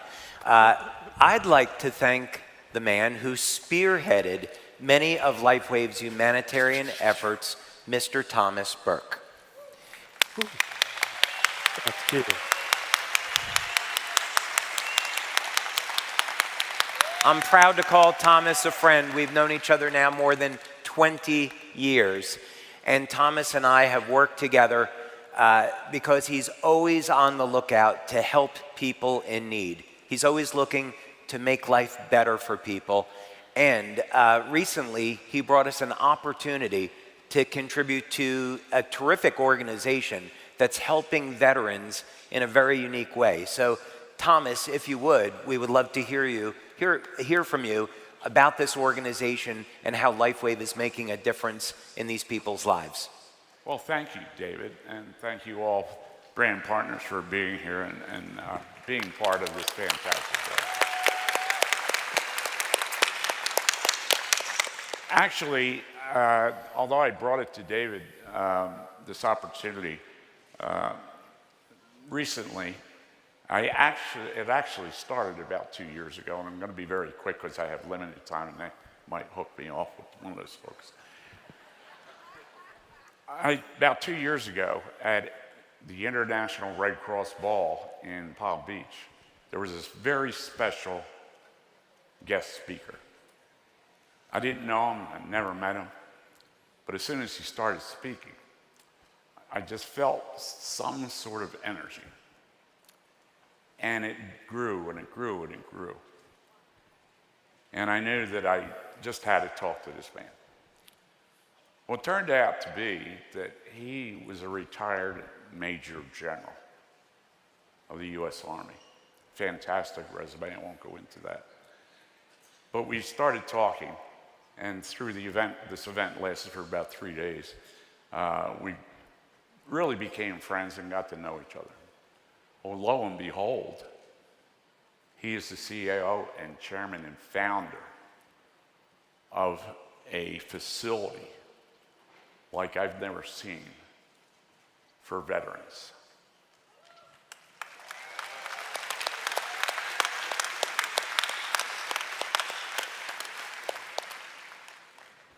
And when he told me about this, I couldn't believe it.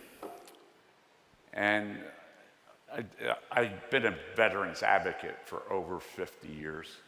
I have to say that this facility is the best facility that I've ever seen in those 50 years. The taking care of veterans.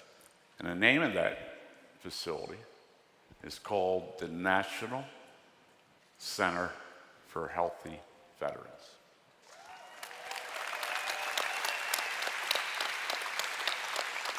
And what they do is have a program, doesn't matter which branch of the service you're in, but if you need help, helping these veterans return to civilian life.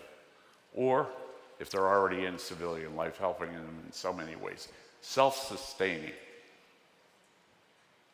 And I said to David, this is a company that we need to get involved with. He says, well, okay, tell me about it. And I did. David had met the general through a Zoom call. And he said, yeah, Thomas, wow, this is an interesting guy. So time went on. It turns out that his wife had heard of Lifewave. And of course, David in his generosity said, let's send them some patches and maybe they can use them on the veterans. And I said, well, isn't that a novel idea that you've come up with? But so we did. Then what happened? They had such great success with the veterans. All of a sudden, we got testimonials, video testimonials from this facility. So I have to say, David, he's never, in the 21 years now, David, never said no to anything that I've ever brought to him. And he still to this day.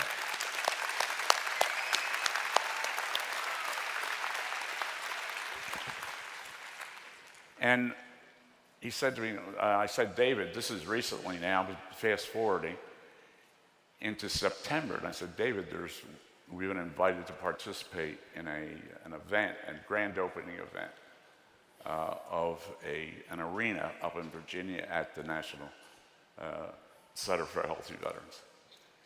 And he says, well, on my schedule, and I said, don't tell me you're telling me to go. And he did, and I did. I went to the grand opening. And it was a grand opening for a 25,000 square foot arena called the Spirit of Virginia.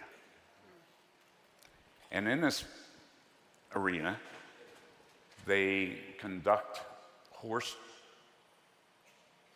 programs for the veterans. This is a self-sustaining community.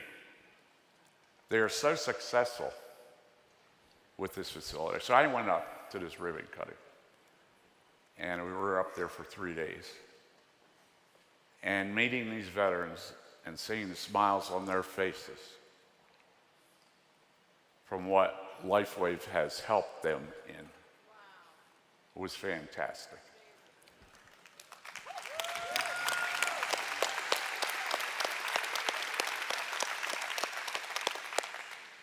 But even better than that, we, meaning Lifewave, and David Schmidt and his generosity and his compassion for veterans especially,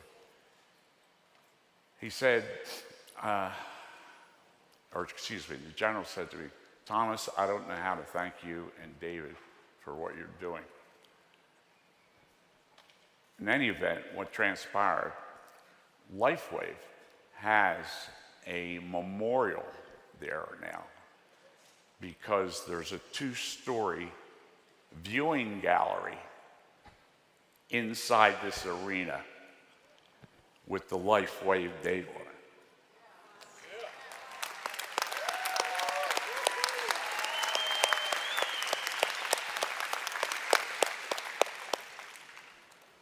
This means that it's just an opportunity for thousands and thousands of people to be able to see Lifewave and be exposed to Lifewave. Actually, I just had a text about 3 hours ago from the general. Thomas, we have 1,000 people here today, and there's 3,000 expected tomorrow because we're having a rodeo roping contest inside the arena.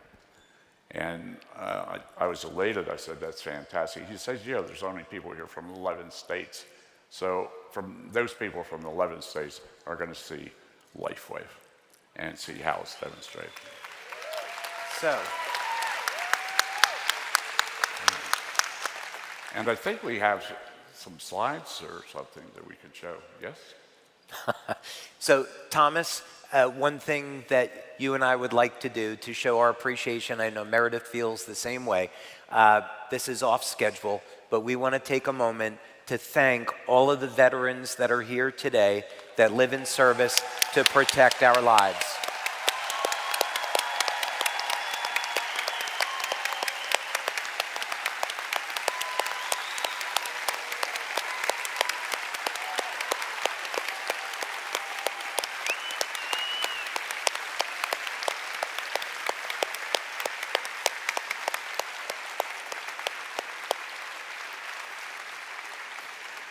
Thomas, thank you again for everything that you've done over the last 20 years to help people in need, and you truly embody the spirit of Lifewave. Thank you. Mr. Thomas Burke.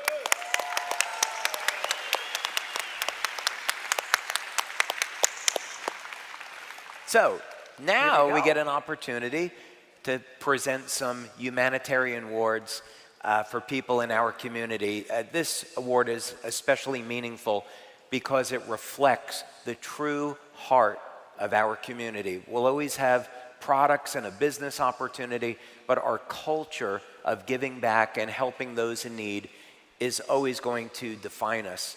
The Humanitarian Award is supported by Lifewave brand partners as a testament to integrity, to teamwork, leadership, and humanitarian efforts. And this year's achievers were chosen through the recommendations from brand partners, top field leaders, regional staff, and our global corporate senior leadership team. And what makes this award so powerful is that it's not just about helping in the community at large. It's about building up teams, supporting others within Lifewave and without, and living a commitment to doing the right thing every single day. So let's celebrate this year's Humanitarian Award recipients. From the Asia Pacific region, congratulations to Ronald and Mary. As leaders at Lifewave's highest rate, Ronald and Mary embody a spirit of service that extends beyond business success. Their unwavering commitment to uplifting others is evident through active support of local charitable causes and Ronald's commitment to academic programs to train leaders across Lifewave for lasting success. Together, they exemplify integrity, unity, generosity, serving as true role models within the Lifewave community. Their remarkable contributions and dedication make them deeply deserving of the Humanitarian Award.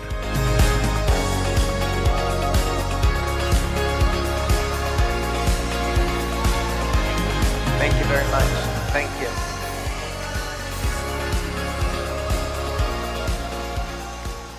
Okay, for the Humanitarian Award for Europe, the Middle East, and Africa region, congratulations to, want to get this pronunciation right, Aitan Ivan Orfaz. Aithan Orpaz, SPD from Israel, has achieved SPD qualification more than 90% of the year, joined every incentive trip, and earned a top spot in the X2O promotion. His consistency, integrity, and lead-by-example attitude make him a role model for his entire team and the entire Lifewave community. Despite challenges in his home country of Israel, Aithan continues to grow his business with unwavering dedication, driving his team and Lifewave forward in the region. He embodies leadership, resilience, and commitment, the true spirit of the Humanitarian Award.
And the honoree for the North America region is April Vaughn.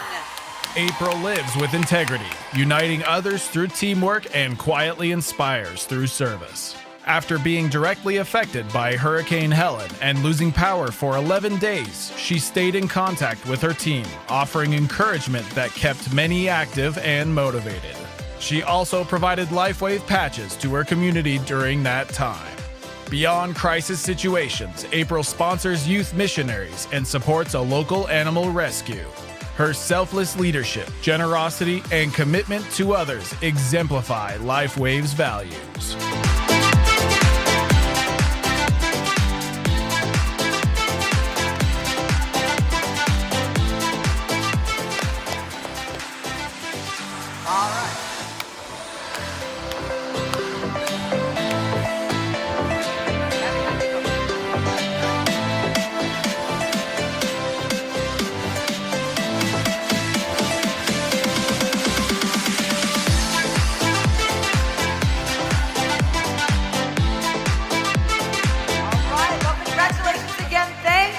For being the light in the community and for being who you are. Thank you.